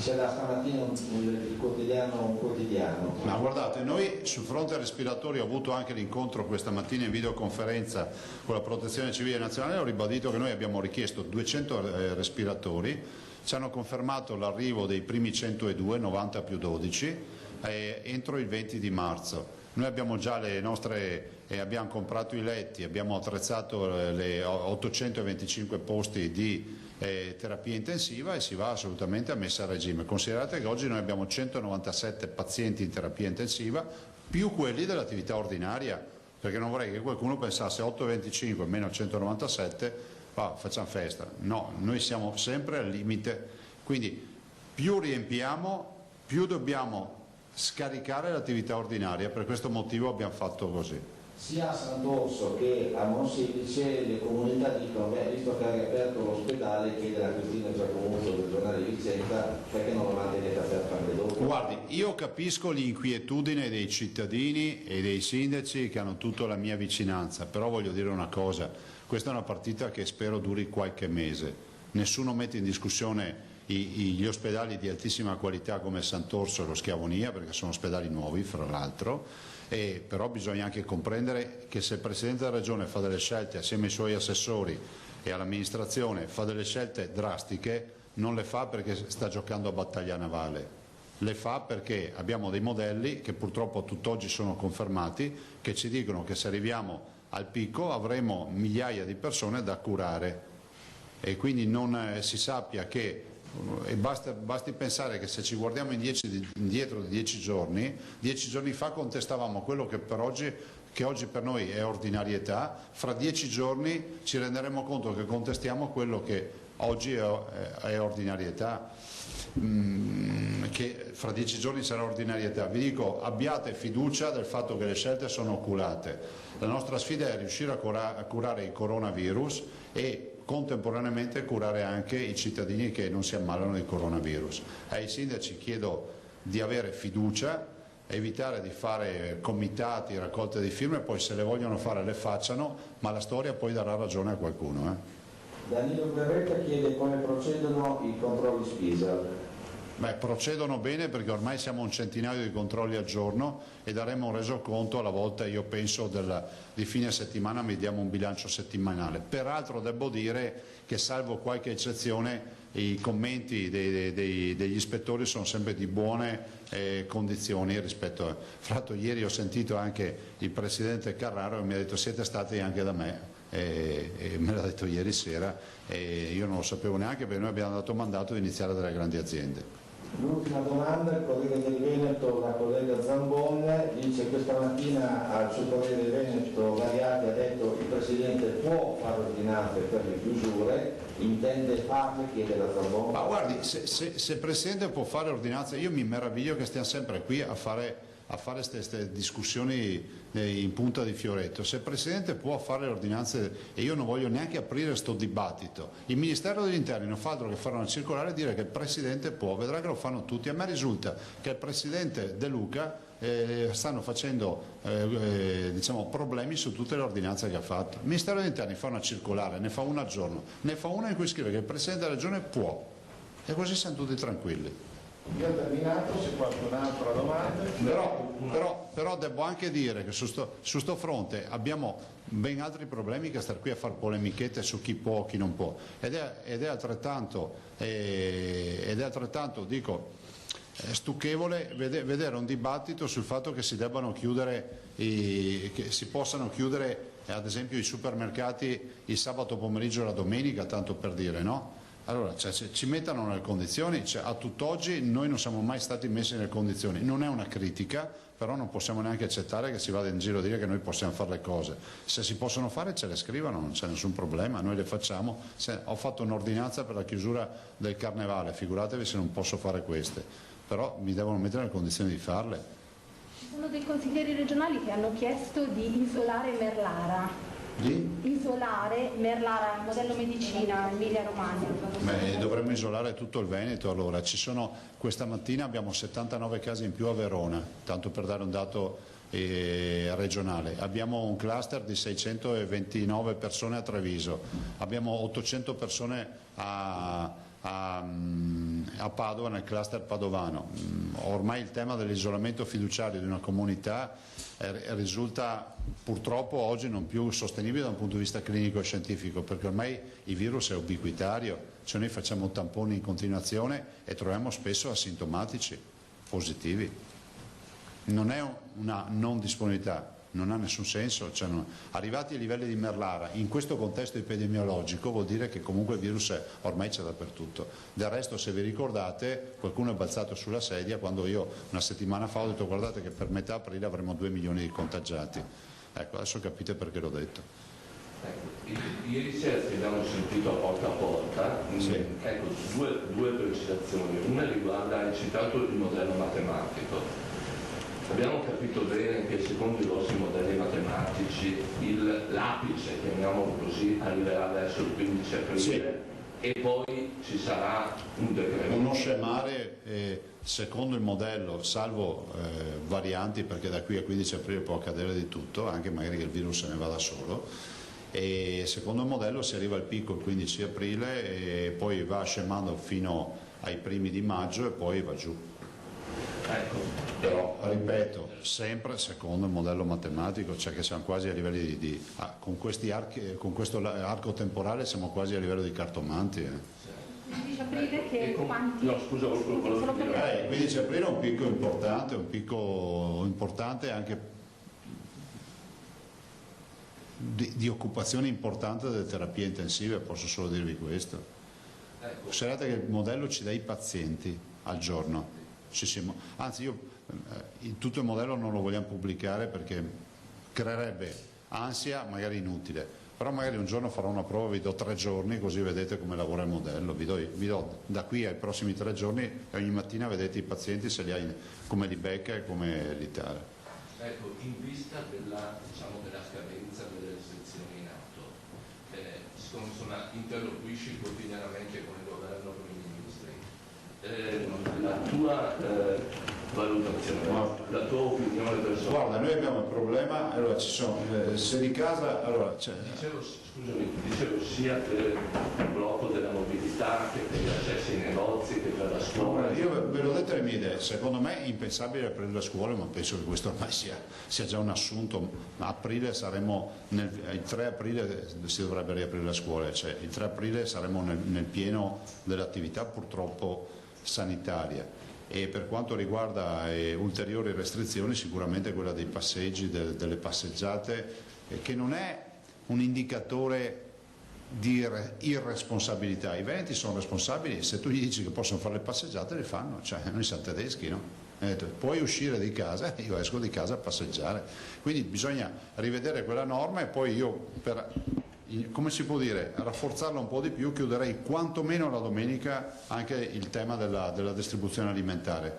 E mi vengono date segnalazioni purtroppo anche dai farmacisti, non solo dagli alimentaristi, che molte persone, non dico tantissime, ma insomma parecchie, utilizzano la scusa del pacchetto di aspirine piuttosto che della insomma, di menate da acquistare per farsi più uscite di casa durante il giorno. Non va bene. I controlli telefonici di cui si era parlato?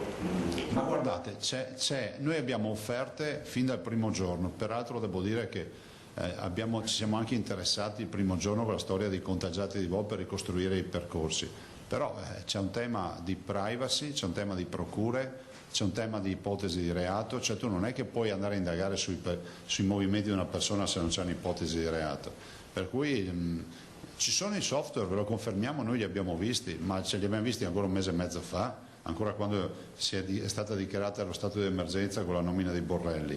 In Veneto ce li hanno offerti i software, però giustamente poi c'è sempre il limite della legge, perché noi non possiamo controllare così, a meno che non ci sia una legge che lo autorizza in questo momento, controllare così gli spostamenti dei cittadini. Sì, io mi riferivo a quelli in isolamento volontario, non a tutti. Perché No, ma lui dice di controllare i percorsi.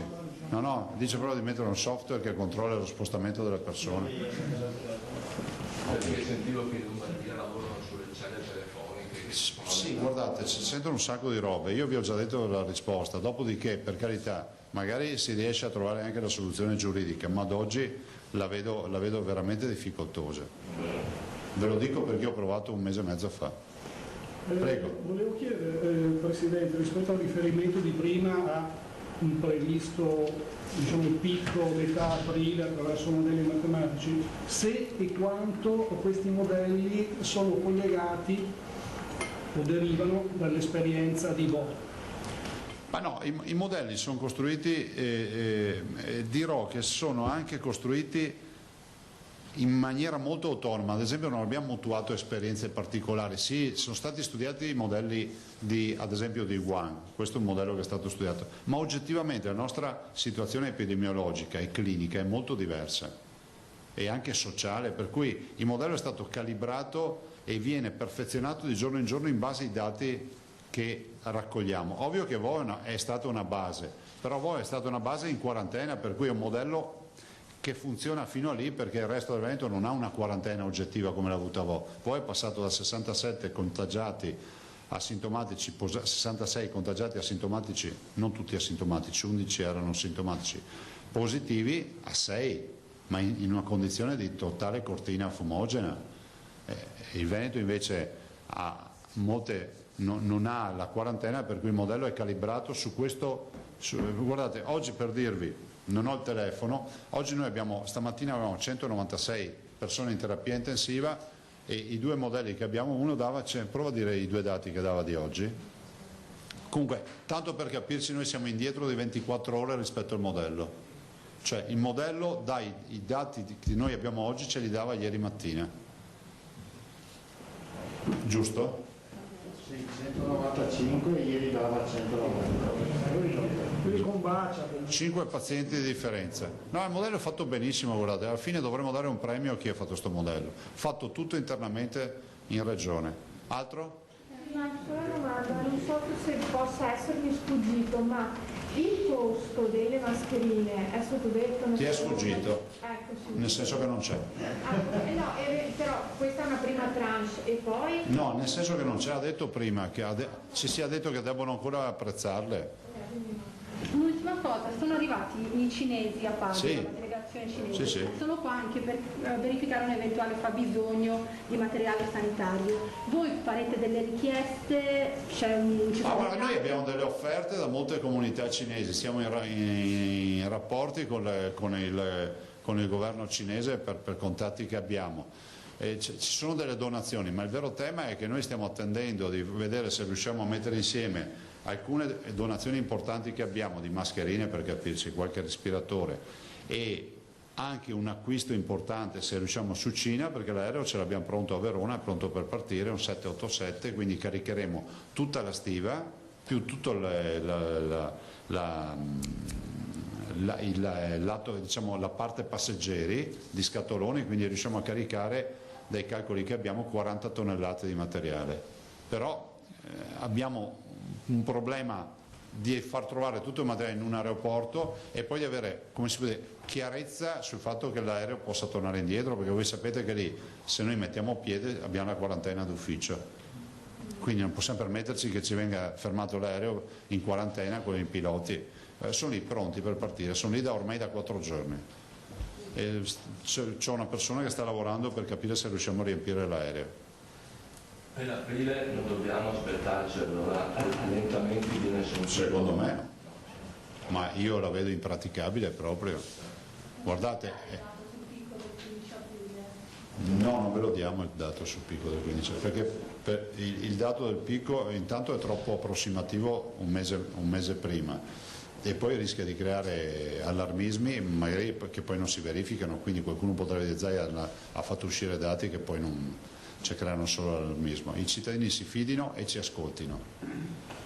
Altro? Sì, Presidente, scusa, un'altra domanda. Il sindacato di polizia ha chiesto, le ha scritto una lettera per chiedere se questi tamponi possono essere eseguiti agli agenti che sono in strada, lavorano prioritariamente, sì, ma Stiamo valutando anche questo, però ricordiamo che la nostra capacità a regime sono 13.000 tamponi al giorno più quelli che riuscirà a fare il professor Crisanti. Abbiamo circa 55.000-60.000 dipendenti della sanità, poi le case di riposo, poi ci sono i medici di medicina generale, poi ci sono i pazienti che abbiamo in giro, i sintomatici che dobbiamo testare, e poi c'è l'on the road per lo studio scientifico. Insomma, in mezzo a tutto sto calderone di tamponi cercheremo di fare anche questo. Ce li stiamo facendo in casa, vi confermo che tamponi ce ne sono sempre di meno, quindi ce li stiamo facendo in casa. Presidente, che notizie avete dalle carceri venete? Ci sono motivi di preoccupazione, segnalazioni particolari? No, anche lì c'è la sorveglianza, ovviamente la sorveglianza sanitaria che si sta portando avanti, noi siamo a disposizione come sistema sanitario del Veneto, ma non ho altre informazioni. Grazie ragazzi, facciamo una foto con Franceschi.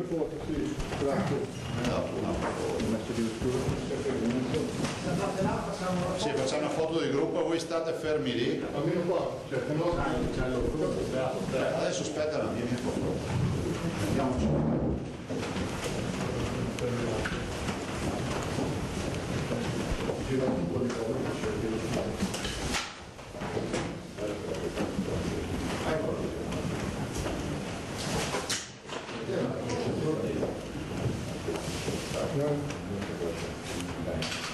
All'articolo 3 secondo qua, grazie.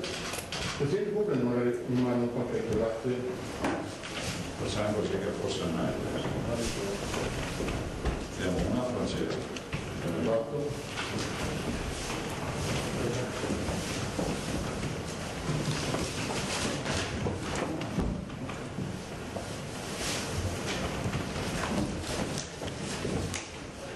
Poi domani vi dovete fare i commenti, quelli negativi non entrano più qui. Dici anche di qua, Presidente, un attimo, grazie.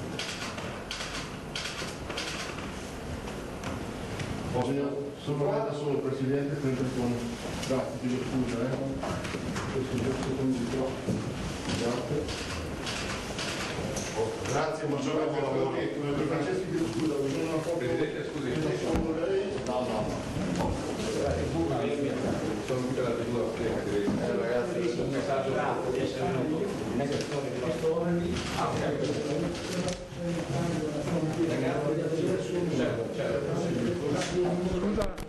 Scusa.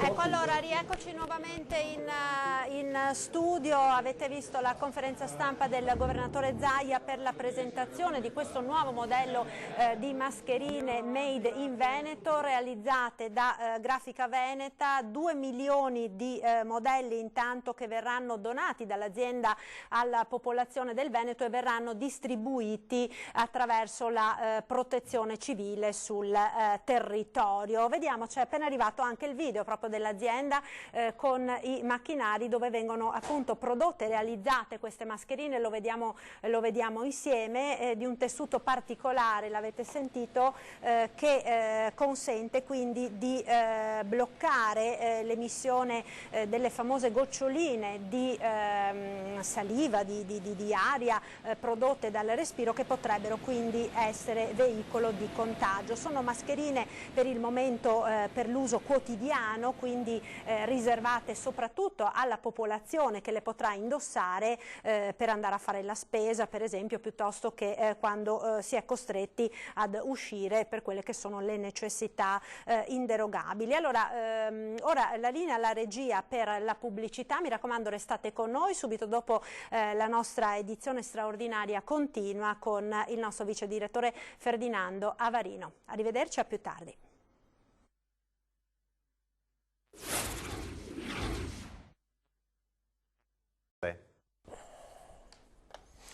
Allora torniamo in diretta con questa nostra edizione straordinaria. Mentre vedete Italo e Andrea, se riusciamo a far vedere ancora la diretta da Venezia, l'imprenditore Fabio Franceschi, titolare di Grafica Veneta, quanti in questi giorni ci hanno seguito in queste più di 3 settimane, ormai 3 settimane e mezzo, sanno che Proprio qui è nato di fatto il progetto quando il governatore Luca Zaia, in una delle sue partecipazioni serali per fare il punto, ci ha detto che stavano pensando a un intervento di questo tipo perché mascherine non se ne trovavano e che quindi il Veneto avrebbe fatto da sé, tutta Italia e ci permettiamo di dire l'Europa di certo in questo momento guarda al Veneto, perché con una produzione che arriverà a 3-4 milioni al giorno nell'arco di qualche settimana, immaginiamo, evidentemente tutta Europa si rifornirà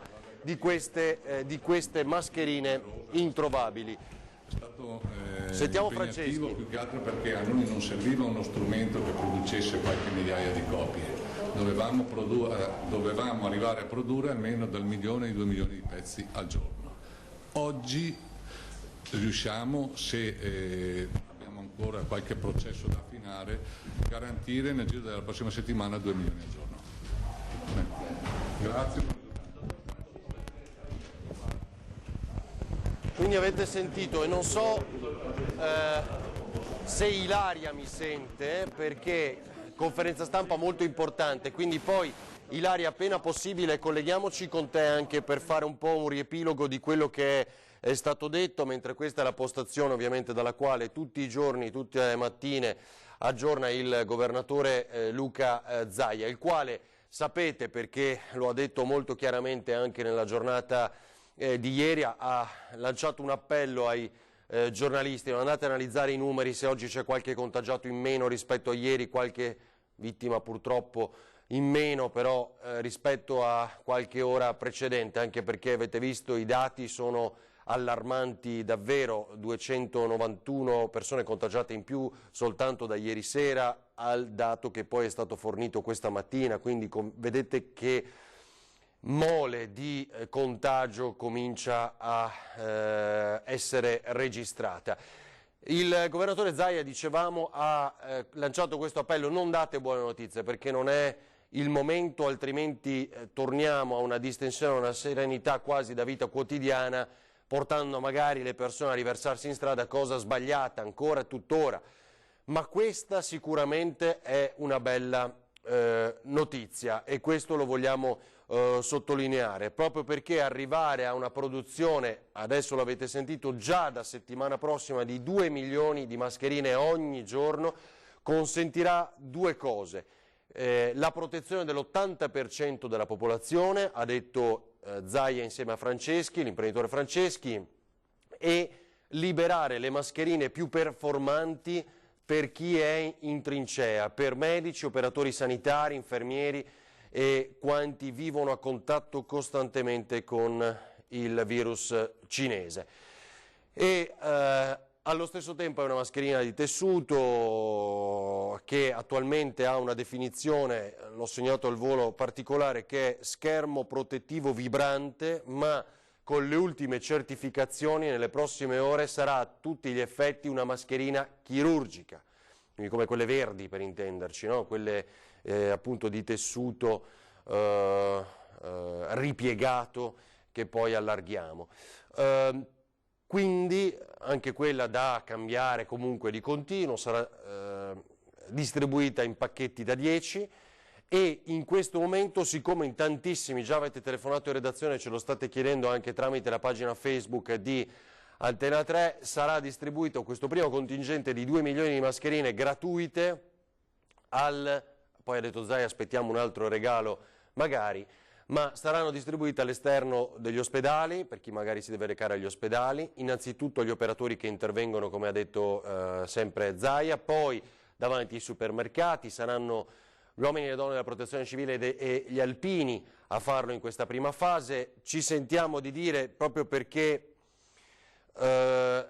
l'effetto è stato dirompente di questa conferenza stampa che vi abbiamo prodotto in diretta come sempre ogni giorno, non accalcatevi, questo è abbastanza evidente, anche perché se si parte da 2 milioni nell'arco di brevissimo ci sarà una copertura per tutti e quindi evitiamo, ecco, adesso assembramenti, è l'unica cosa che vi chiediamo, portate pazienza, magari qualche altra giornata, proprio perché non vi sia poi l'effetto contrario che si mette tutti in fila di corsa, magari più vicini, per accaparrarsi la prima mascherina. Dunque, nel ringraziare Cristian Arboit, che adesso coordina insieme a Italo Morao e Andrea Basso, va bene, vediamo l'appello, prima di ricollegarci con Ilaria Marchiori, l'appello di un campione, Lollo Bernardi, per restare a casa.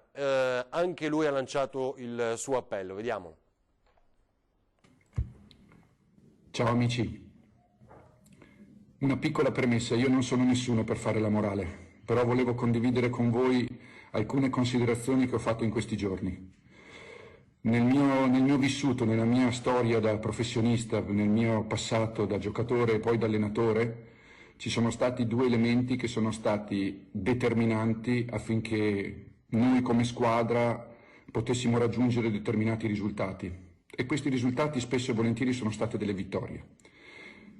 Questi due ingredienti, questi due componenti che per mio modo di vedere sono essenziali, sono stati il rispetto delle regole e il rispetto dei ruoli. Il rispetto delle regole cosa significa? Qualcuno sopra di noi ci ha dato delle regole da seguire in questi giorni, per il bene di tutti, per il bene nostro, per il bene di chi è malato, per il bene di chi, poveretti, sono in prima linea e che sono distrutti, sono esausti, hanno le piaghe sul viso per le mascherine che devono portare tutti i giorni, che non riescono a vedere i propri familiari, i propri figli e che soprattutto hanno un pericolo di contagio elevatissimo. Tantissimi di questi sono già stati contagiati, quindi il rispetto delle regole diventa essenziale. La regola che ci hanno dato è molto semplice: rimaniamo a casa. Se vogliamo vincere questa battaglia dobbiamo rimanere a casa. L'altro è il rispetto dei ruoli e ve lo spiego in maniera molto semplice. A me hanno sempre insegnato due cose: quello che tu non puoi controllare lascialo fare agli altri, e in questo caso sono gli scienziati, chi studia le epidemie, i dottori, i primari, gli infermieri, tutti coloro che sono in prima linea. Noi da quel punto di vista possiamo fare molto poco, però mi hanno detto: concentrati molto e fai nel miglior modo possibile quello che dipende da te, e quello che dipende da noi è molto semplice. Amici, rimaniamo in casa, non stiamo scherzando, se vogliamo vincere questa guerra dobbiamo rimanere a casa.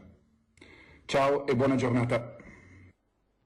Così il mitico Lollo Bernardi. Allora, poi tra l'altro avete anche sentito, molti lo hanno notato subito, il leone sul logo di questa mascherina che vi facciamo vedere ancora. Eccola qua, questo è il momento della stampa. Grazie Italo, scusate, eccolo qui, il momento della stampa di questo tessuto nel macchinario che ha una dimensione di 60 metri e la cosa più delicata era garantirne la stampa con il rispetto delle norme igieniche. Attenzione che levo e faccio vedere un'altra immagine ancora, ecco, grazie, che è 16.380, questo credo che sia anche, vedete, il macchinario che è stato acquistato e che evidentemente sta conteggiando il numero di mascherine uscite. Quindi dicevamo, garantire che questo processo di produzione sia nel pieno rispetto delle norme igieniche. Qui un altro video ancora per farvi vedere la dimensione di questo macchinario nell'azienda nota in tutto il mondo che ha sede a Tre Baseleghe nell'Alta Padovana. Eccolo qua, e appunto nell'arco già di qualche giorno si arriverà a una produzione di 2 milioni di pezzi al giorno, quindi ogni giorno 2 milioni di queste mascherine che vedete qui adesso. Con il logo di Grafica Veneta e Regione Veneto. È stato lo stesso governatore a dire: voglio il logo di Grafica Veneta sulla mascherina, niente polemiche, considerato anche, diciamo, il dono che ha fatto questo imprenditore alla nostra comunità e non solo. Queste 2 milioni, i primi 2 milioni sono gratis, come dicevamo, verranno distribuite gratuitamente, poi in pacchetti da 10. Qui una intervista, anche se è molto rumoroso il macchinario, vediamo se riusciamo a farla sentire. Fabio Franceschi ancora. Oggi abbiamo avuto l'autorizzazione per produrre questi schermi protettivi per la popolazione. Devo dire che purtroppo non si capisce molto, ma qui vedete appunto l'imprenditore a fianco di queste mascherine. Poi se è pronta Ilaria, fatemi sapere, intanto direi, per ora no. Allora, come diceva Christian, andiamo a vedere il video della mamma di Montebelluna. Christian, sei pronto? Fatemi sapere. È questo, vediamolo, poi ci colleghiamo con Ilaria.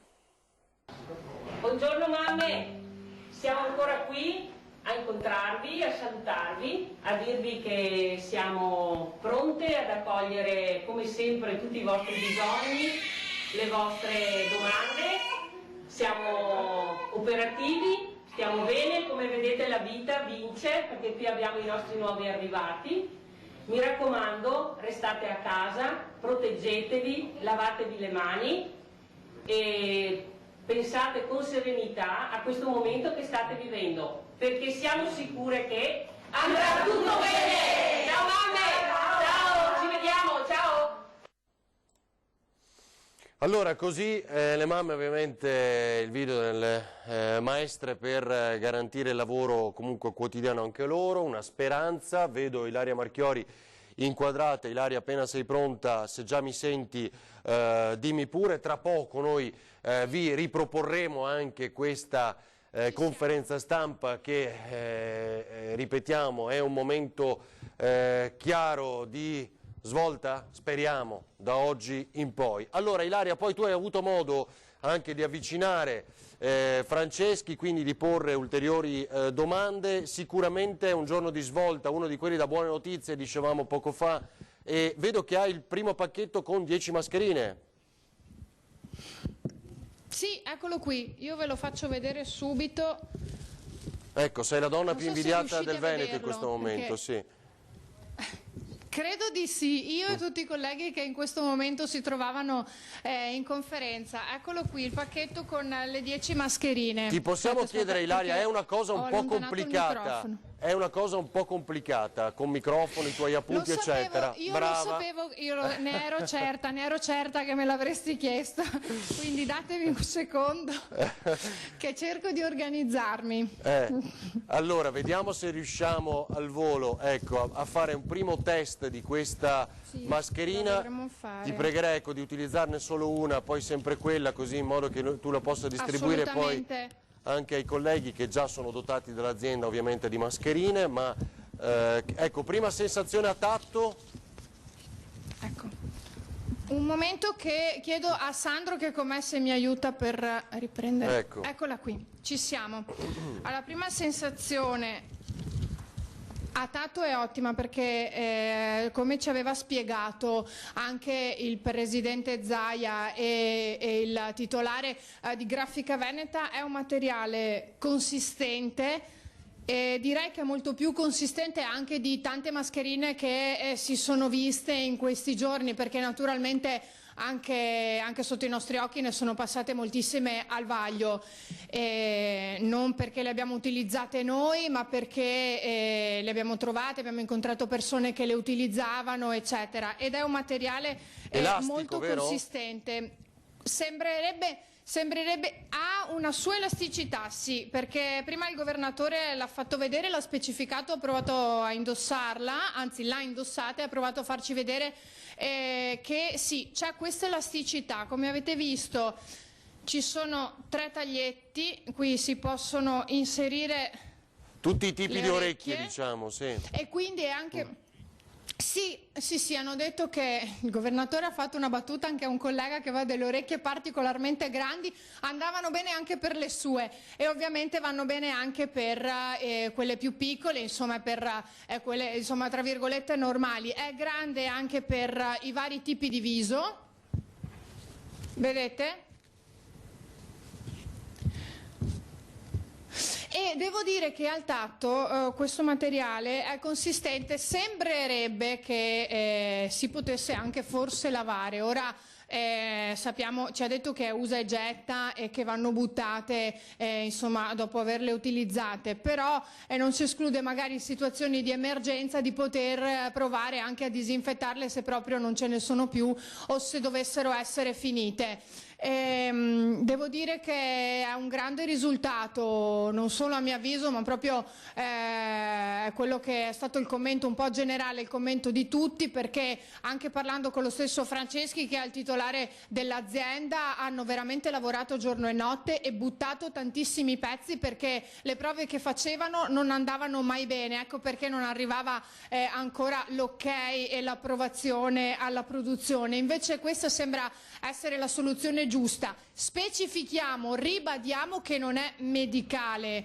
quindi non è quella che verrà distribuita ai sanitari, ai medici di base, perché per quelle stiamo aspettando i presidi medicali e quelli utili chirurgici. Però copre, ha detto, l'80% della popolazione, quindi insomma le persone che escono per necessità, chi magari deve andare al supermercato, chi deve avere qualche altro contatto, per cui in questo momento va benissimo. Potrebbe arrivare invece a giorni, detto il Presidente, anche l'ok per quella che è la realizzazione chirurgica. Naturalmente loro stanno lavorando veramente giorno e notte per produrre un numero consistente di mascherine poi da poter distribuire, e quindi si capisce anche mano a mano e ovviamente anche testandole, però devo dire che questo è un grandissimo risultato, anche perché le richieste stanno arrivando proprio a livello nazionale, ne sono state commissionate anche da parte della Protezione Civile nazionale, per cui quello che stiamo facendo, che stanno facendo proprio all'interno dell'azienda e che arriverà dal Veneto, dalla nostra regione, è davvero un grandissimo risultato, e soprattutto sarà d'aiuto per i veneti, per chi in questo momento ha paura, è preoccupato, non ha mascherine, non ha presidi, oppure sta riciclando le poche che è riuscito ad avere, cercando di pulire un po' come capita, spruzzandogli i presidi disinfettanti, la mucchina o quant'altro, chi prova anche a lavarle perché non ce ne sono proprio più, e quindi questa è davvero un'ottima soluzione. Ve la faccio rivedere, qui davanti c'è proprio il simbolo dell'azienda di Grafica Veneta, poi sotto c'è ovviamente il simbolo e il logo della Regione Veneto. Il materiale, lo ripeto, è molto consistente, molto morbido. Ascoltami Ilaria, ma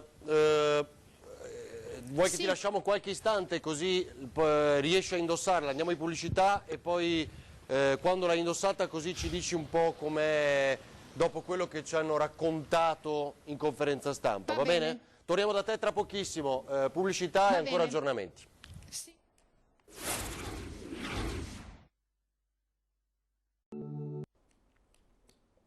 Allora, torniamo in diretta, 13:37 con questa edizione straordinaria. In una settimana 43.000 denunciati, fa sapere il Viminale.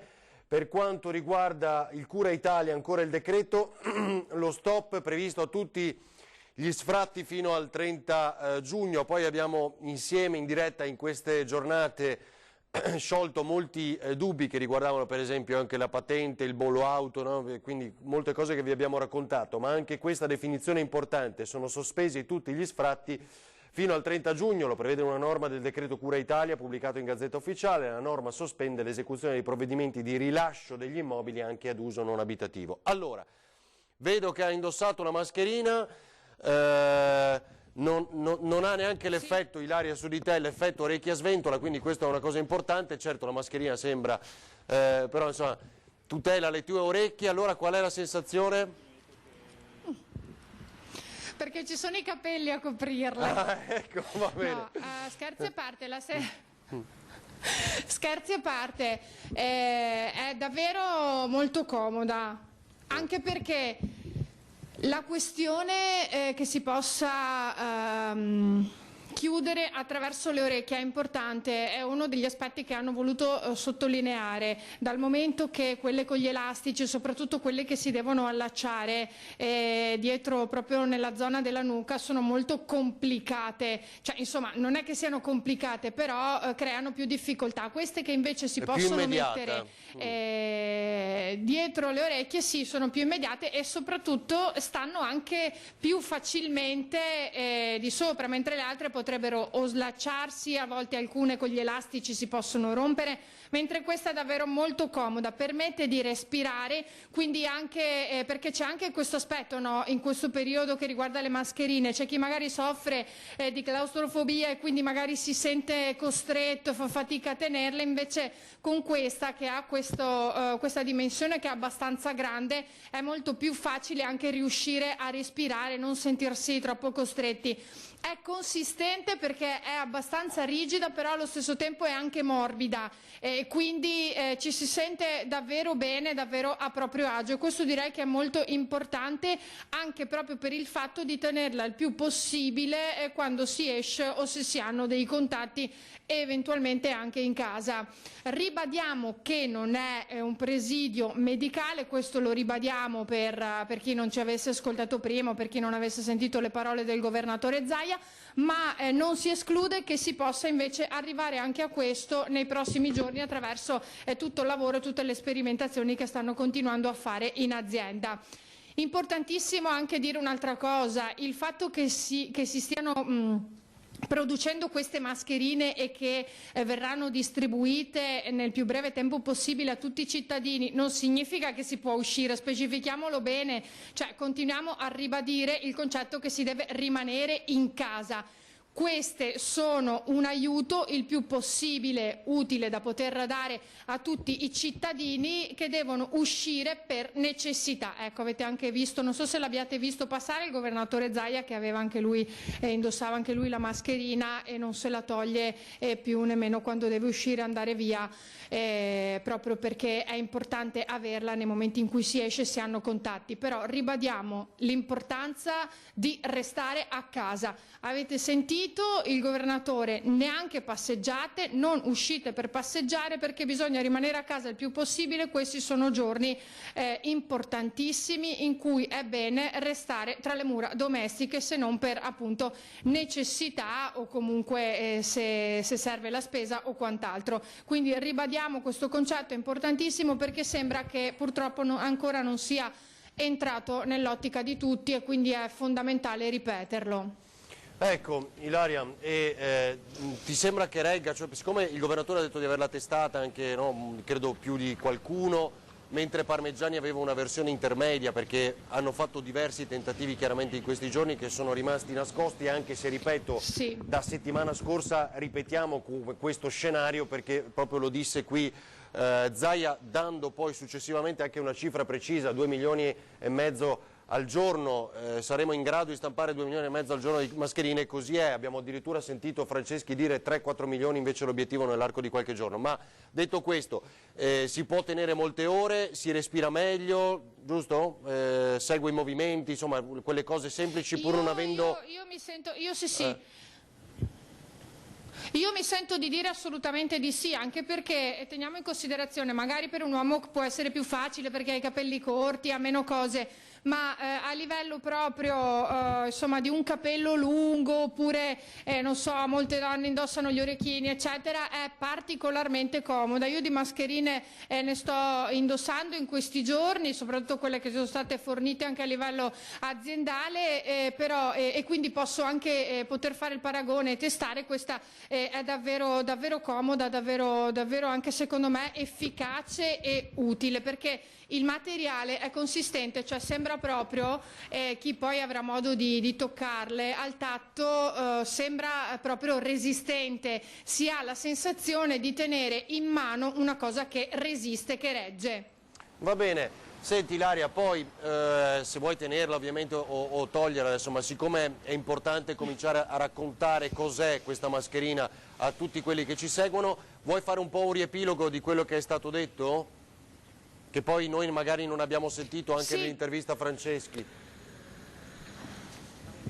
Sì, volevo anche aggiungere un'altra cosa che è importante, si può indossare anche con gli occhiali da vista che spesso si appannano, perché con altri tipi di mascherine si rischia che si appannino. Succede a moltissime persone che indossano gli occhiali da vista, infatti li ho tenuti appositamente proprio per questo motivo. Con questa mascherina non succede, quindi si possono tranquillamente portare anche gli occhiali da vista, è importante anche questo.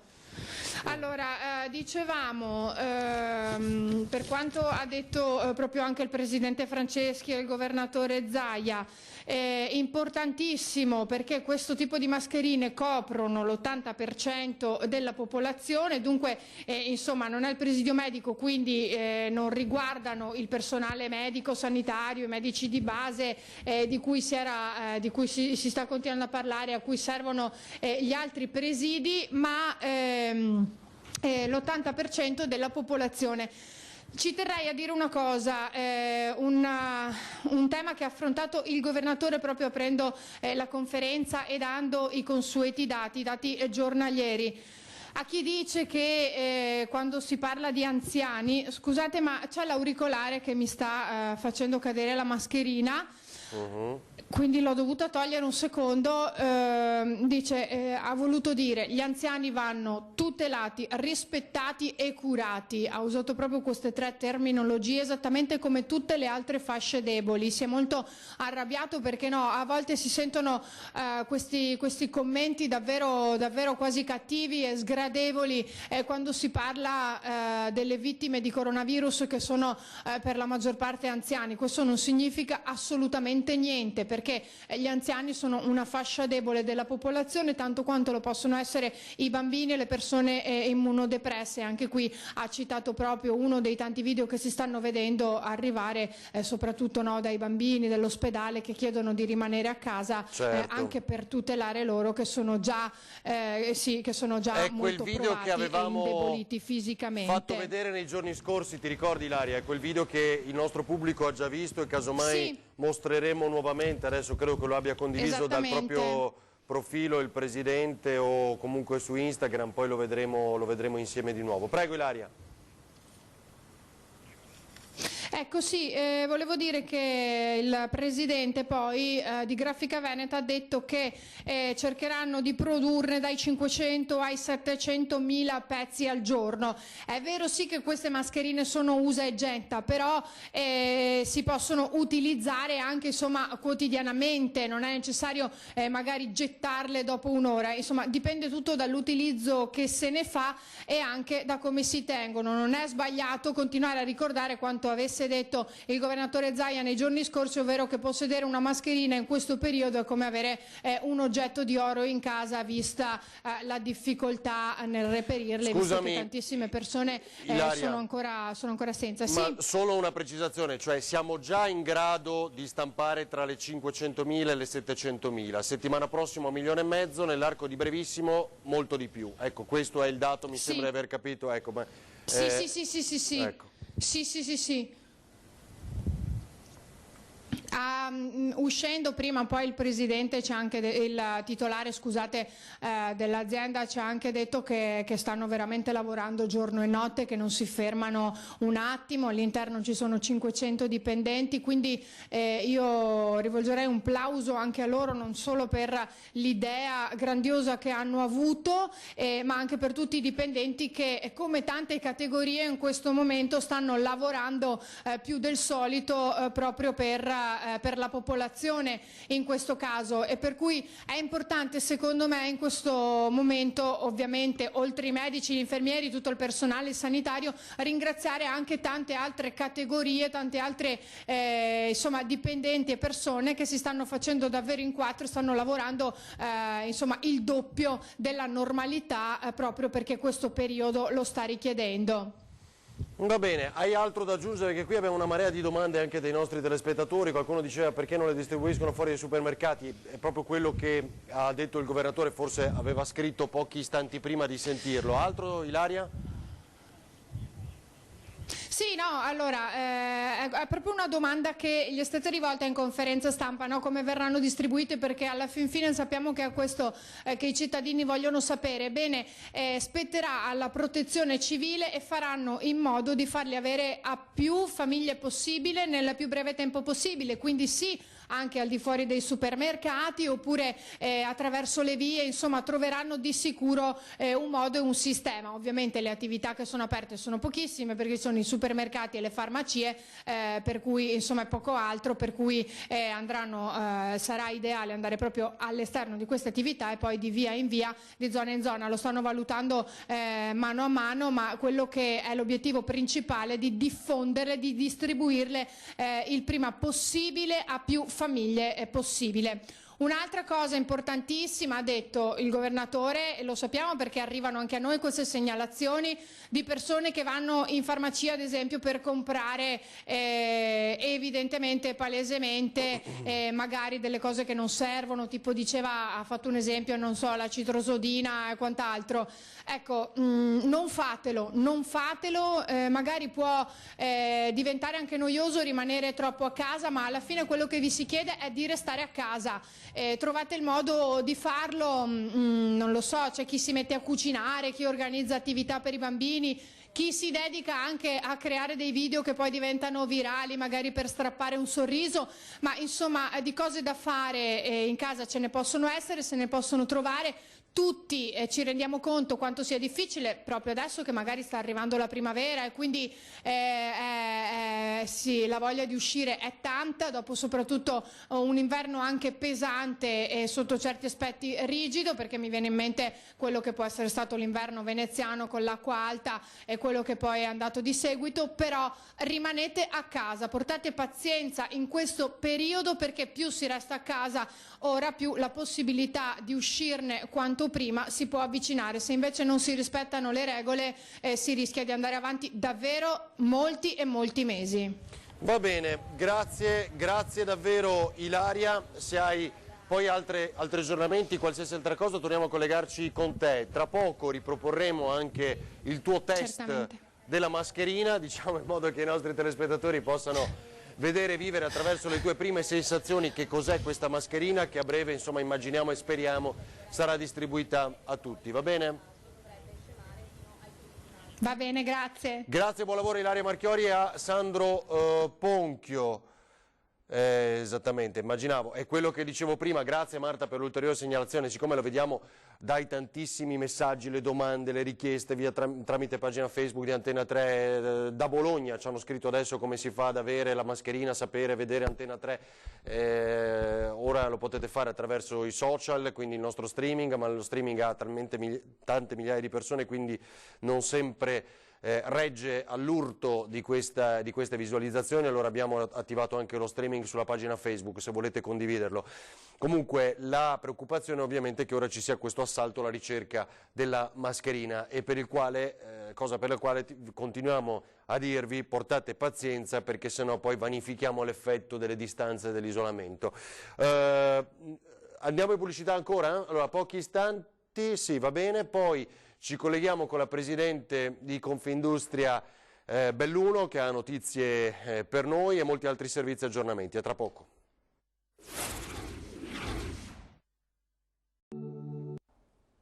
(13:56) in questo momento, torniamo in diretta con l'edizione straordinaria. Abbiamo vissuto pochi minuti fa la conferenza stampa che annuncia di fatto la stampa avviata di 700.000 mascherine ogni giorno, le mascherine made in Veneto, e poi la produzione che arriverà nell'arco di qualche giorno a 3-4 milioni ogni giornata, ogni 24 ore. Tema molto importante per garantire un presidio a tutti i cittadini di questa regione, e non solo, perché l'acquisto appunto è massivo anche da parte della Protezione Civile Nazionale. Siamo in collegamento con la Presidente di Confindustria Belluno, Lorraine Berton, che saluto e ringrazio. Buongiorno Presidente.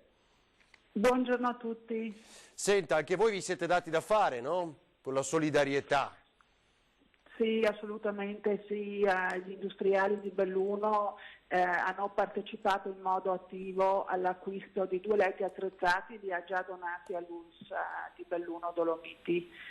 È solamente l'inizio di un percorso, perché stiamo ricevendo delle donazioni addirittura inaspettate, non solo dai nostri industriali. E questo è un segnale importantissimo in questo momento. Poi noi abbiamo ribadito i dati, adesso li troverò, spero, rapidamente. Poi Presidente, le volevo chiedere una battuta anche sul nuovo decreto, questo Cura Italia. In questo momento nella nostra regione, e sapete che cosa significa purtroppo, ci sono 195 persone, 195 pazienti ricoverati in terapia intensiva. Purtroppo il bilancio, sapete, è salito a 94 vittime. Presidente, che ci dice del Cura Italia? Beh, innanzitutto mi permetta di ringraziare i medici e gli infermieri della ULSS Dolomiti, perché con alcuni di loro ho parlato personalmente e conosco esattamente le difficoltà in cui operano, e va il ringraziamento di tutta la provincia di Belluno e non solo. Certo. Il decreto come imprenditori ci ha assolutamente deluso. Anzi lascia in difficoltà quelli che sono gli imprenditori, quelli che, come lei ha ben detto prima, produrranno le mascherine, per cui ci si chiede anche chi l'ha scritto questo decreto e come l'ha scritto. La Confindustria è stata lasciata fuori, diciamocelo in modo molto chiaro. I miei associati sono arrabbiatissimi, delusi, e penso che nei prossimi giorni, almeno come Confindustria Belluno, sicuramente cercheremo di intervenire nuovamente. Ecco Presidente, mi ha colpito un passaggio di quello che ha detto adesso, cioè mette in difficoltà, o meglio non aiuta, per esempio quegli imprenditori che ora producono mascherine, ha detto, perché hanno un fatturato troppo alto, vero? Basta, se si ritiene di aiutare solo quelli, e ben venga, attenzione, che fatturano meno di 2 milioni di euro, esatto. C'è stata una piccola svista. Il 90% degli iscritti di Confindustria nazionale fattura di più, per fortuna, altrimenti questo paese sarebbe già stato in ginocchio un paio di diversi anni fa. È stato lasciato fuori tutto il tessuto industriale italiano. Io in particolar modo mi occupo del Veneto, ma trovo la cosa veramente scandalosa. E certo, perché appunto sono poi quelle che vengono anche chiamate piccole e medie imprese, ma in realtà sono comunque imprese consistenti, sono il 90 e passa per cento del tessuto, lo dicevamo in questi giorni, del nostro territorio, del tessuto produttivo. E Presidente, mi aiuterà lei, ma sono poi quelle aziende che hanno più dipendenti e che hanno il maggior calo di fatturato in questo momento, no? Guardi, io sono preoccupatissima ovviamente in primis per la salute della nostra Italia, ma le assicuro che lo tsunami che sta arrivando nelle aziende, che arriverà nei prossimi mesi, farà altrettanti danni. Rimango stupefatta che sia rimasta fuori da un decreto il 90-95% delle imprese che lavorano su questo territorio, e si sia invece parlato di Alitalia piuttosto che di RAI. Siamo veramente scandalizzati e sinceramente ci chiediamo a questo punto che senso ha continuare a investire e a rischiare ogni giorno nelle nostre aziende, perché io ricordo a tutti che nelle aziende, insieme ai nostri operai, ai nostri operatori, ai nostri impiegati, ci siamo noi imprenditori, siamo i primi ad alzare le saracinesche e gli ultimi ad andarcene. Presidente, grazie davvero per questo suo intervento e buon lavoro. Grazie a tutti, grazie a voi. Lorraine Berton, Presidente di Confindustria di Belluno. Saluto e ringrazio il dottor Carlo Agostini, Direttore di Medicina Interna dell'ULSS 2 Marca Trevigiana, collegato in Skype. Grazie dottore, buona giornata. Buona giornata, buona giornata. Allora, parliamo della sperimentazione del farmaco. Ieri abbiamo letto i dati, è quello che allevia, scusate, i sintomi, gli effetti, credo, dell'artrite, no? Lo abbiamo detto più volte in queste giornate. Mi sembra di capire che da ieri la sperimentazione sia su 330 persone nel nostro paese, ma ci aiuta lei di più, dottore, a capirne qualcosa? Beh, il farmaco, il tocilizumab, è un farmaco che abbiamo il centro di malattie rare immunologiche e reumatologiche, lo utilizziamo frequentemente con malattie del sistema immunitario. Perché? Perché è una molecola che va a bloccare una proteina che si chiama citochina interleuchina 6, che attiva i meccanismi immunologici in genere. Quindi non è un farmaco specifico per l'infezione da Covid, è un farmaco che amplifica la risposta immunitaria Il problema di questa malattia è che proprio quando il virus in un certo modo scende nell'apparato respiratorio attiva il sistema immunologico, i meccanismi di difesa. I meccanismi di difesa teoricamente dovrebbero eliminare il virus, però hanno anche come effetto collaterale dei danni nel tessuto polmonare, in particolare nei punti dove si scambia l'ossigeno.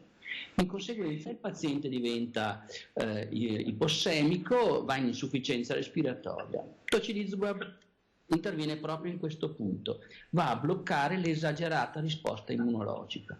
Senta dottore, controindicazioni ce ne sono, per dovere di cronaca abbiamo sentito anche il dottor Ascerto ieri e mi sembra che uno dei pazienti a Napoli, dove sono stati tra i primi, poi mi aiuterà lei anche su questo, a sperimentare questo intervento, uno dei pazienti è deceduto, molti altri invece hanno migliorato nella propria qualità, no? Perché è proprio per quelli che sono in maggiore difficoltà per i quali bisognerebbe agire con questo tipo di farmaco. Io lo dico solo che sono assolutamente reticente a dare dei risultati a questo punto. Abbiamo iniziato da 3 settimane l'esperienza, quindi è impossibile dare un risultato definitivo. Certo. Dal punto di vista teorico il meccanismo può funzionare, però dobbiamo avere dei grandi numeri. L'esperienza più grande è quella cinese. L'esperienza cinese, hanno già pubblicato degli studi, ha dato dei risultati che alcune volte sono positivi.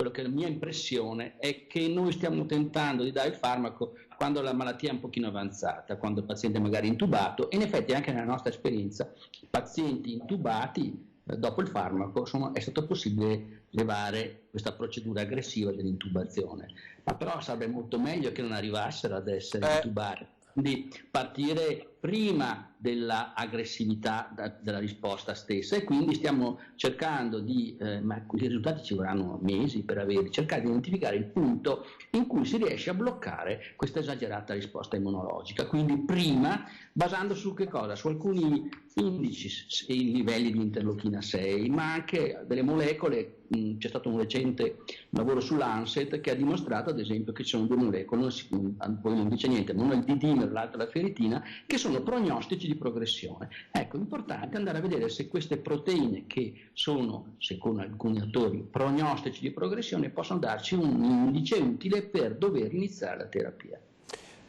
Ci siamo arrivati da soli a questo, vero professore, dottore, non con l'aiuto dei cinesi, diciamo, per essere chiari? No, a sperimentare il farmaco per l'artrite? No, allora bisogna essere onesti, loro l'hanno fatto per prima. Noi avevamo già un'esperienza, ma e le dico anche un'altra cosa, non è l'unico farmaco che teoricamente può bloccare la risposta immunologica.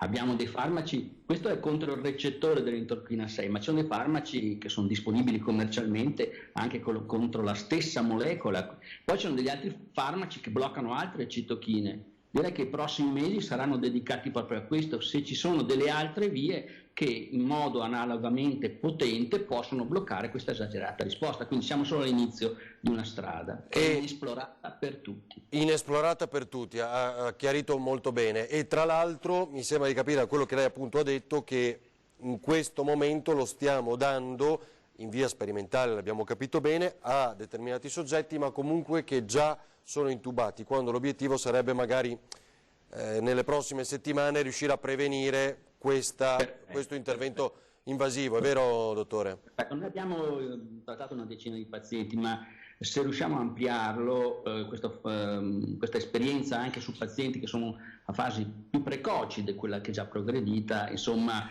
si pensa di poter riuscire ad arrivare a trovare il punto in cui possiamo intervenire impedendo la progressione della malattia stessa.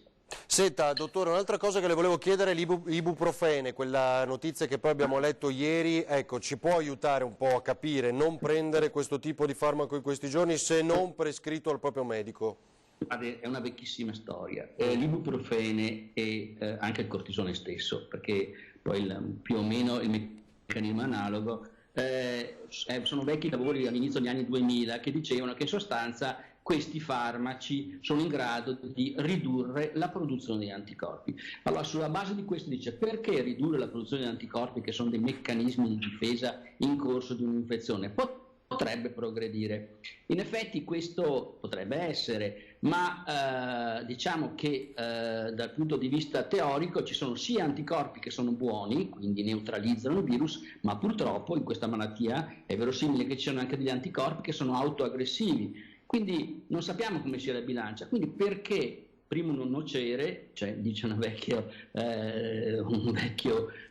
termine di Ippocrate ci dava, primo non dare qualcosa che fa male, quindi perché non possiamo sapere, c'è un background genetico, probabilmente alcuni dai il cortisone o dai l'ibuprofene e vanno peggio, altri no. Prima di rischiare questo ci sono altre molecole tipo il paracetamolo, la tachipirina in sostanza, che possono essere dati in modo analogo senza rischiare questo. È stato chiarissimo, quindi se ho il mal di testa in questi giorni, costretto a casa, magari apro poco la finestra, sbagliato, ma non credo che lo facciano perché in questo momento abbiamo tutti sete di aria. Sì. Che cosa prendo se ho il mal di testa?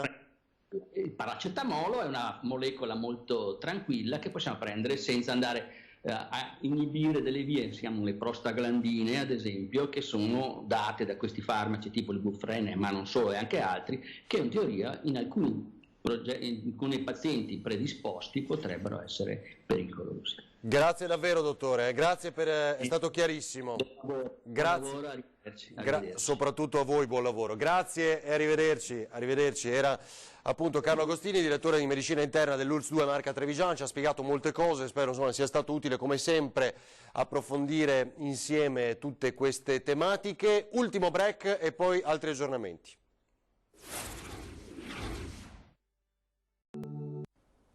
14:11, tra poco riascolteremo la conferenza stampa del governatore Zaia che presenta le nuove mascherine made in Veneto. Prima pensiamo a tutti e anche ai nostri amici a quattro zampe. Sapete che l'appello è quello a passeggiate brevi ma comunque vicino a casa, non certo in più persone, per portare a spasso i nostri amici a quattro zampe, cosa che bisogna fare. Anche Massimo Beccati, medico veterinario del centro Kazampa, ci aiuta a capire quali sono le regole per l'igiene anche per i nostri cagnolini. Vediamo. Buongiorno a tutti, sappiamo che la situazione purtroppo oggi data dal coronavirus preoccupa e ci obbliga giustamente a stare a casa, medici veterinari compresi. Tuttavia le esigenze veterinarie degli animali sono diverse, quindi gli animali gatti che hanno la tendenza a uscire continueranno a farlo, così come i cani devono uscire a fare la passeggiata e sporcare. Quindi i suggerimenti veterinari quali sono? Sicuramente stare in casa il più possibile, portare fuori il cagnolino il meno tempo possibile e non fermarsi a chiacchierare nei giardinetti pubblici, quindi cercare di stare fuori con il cagnolino il meno tempo possibile. Per quanto riguarda le esigenze veterinarie, assolutamente dovete telefonare prima al medico veterinario, non presentatevi direttamente nella struttura. In questo modo il medico veterinario, provvisto di mascherina e distanze autorizzate, riuscirà al meglio a soddisfare le esigenze di urgenza della medicina veterinaria in questione. Seconda cosa che i nostri centralini, i nostri telefoni sono in questo periodo molto richiesti sono le domande sul coronavirus con i cani e con i gatti. Trasmettono il virus? La risposta per adesso è assolutamente no, anche se nel web si va a cercare coronavirus con il gatto, quindi patologie feline e coronavirus, oppure vecchie protocolli vaccinali del cane contro il coronavirus. No, sono altre patologie, sono altri ceppi virali, quindi assolutamente no, non vi preoccupatevi, i cani e i gatti non vi trasmetteranno il coronavirus. Quindi cosa possiamo dire? Cosa ci chiedono? Possiamo disinfettare? Come possiamo pulire la casa, la cuccia dove vive l'animale? Come posso lavare, disinfettare il mio cagnolino, il mio gatto? Beh, allora voi mantenete per adesso quello che rutinariamente avete sempre fatto, quindi se lavate il cane una volta al mese, 2 volte al mese a seconda delle vostre routine e esigenze, continuate a farlo. Questo vale sicuramente di meno per quanto riguarda il gatto. Sicuramente una regola importante: nel momento in cui voi tornate da una passeggiata potreste eventualmente con salviettine, gel, dischetti, schiume, disinfettanti, disinfettare le parti intime, le parti genitali, le mani, i piedi dei cani in questo caso, per avere una buona disinfezione. In medicina veterinaria abbiamo diversi prodotti anche con un elevato potere antisettico. In medicina veterinaria sono registrati molti prodotti a base di clorexidina con diverse concentrazioni di efficacia, quindi vanno dallo 0,02 fino al 4%, quindi sono principi attivi disinfettanti dose dipendente.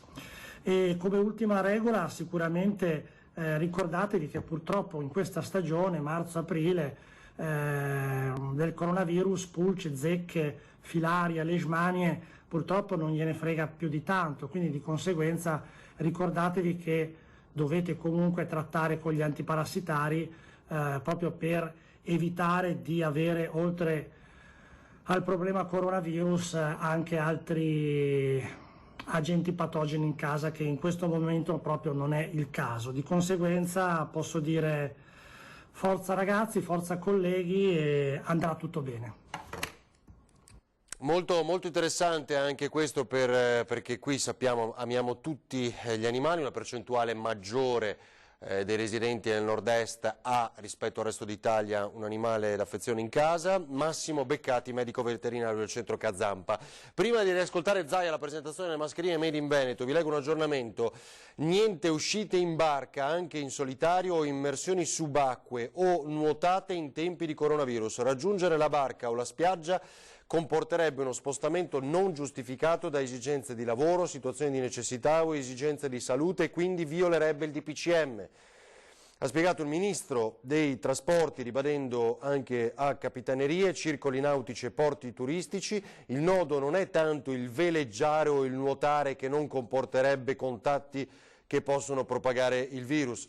A livello diportistico tutte le attività sono vietate perché presuppongono uno spostamento che non rientra nei 3 tipi previsti dal DPCM e quindi la violazione comporta l'applicazione dell'articolo 650 del codice penale. Dato molto importante anche perché tantissimi, ovviamente anche per isolarsi, in queste giornate hanno scelto magari di farsi un giro in barca da soli, e questo è un chiarimento ulteriore molto importante. Allora, riascoltiamo, chiudiamo qui, ci rivediamo poi alle 17:30. Luca Zaia, la conferenza stampa di presentazione delle nuove mascherine Made in Veneto. Vi ringrazio, il solito punto stampa delle 12:30, oggi lo facciamo in maniera... Potete chiudere la porta per favore? No, tranquillo, arriva. Grazie. Lo facciamo puntuali, vi do subito il bollettino, saluto tutti e saluto anche tutti coloro che sono in diretta, so che ci sono molte dirette. In questo momento abbiamo 3.214 persone che sono positive in Veneto, 9.500 persone isolate grazie ai test, quindi siamo in isolamento fiduciario con 9.500 persone, abbiamo 646 persone ricoverate, 195 in terapia intensiva, 167 dimessi e 94 decessi. Come vedete non c'è da cantar vittoria, è un bollettino che ogni giorno ha il suo modesto incremento. Ai veneti dico ancora di non abbassare la guardia e li ringrazio tutti i veneti per il grande sacrificio che stanno facendo.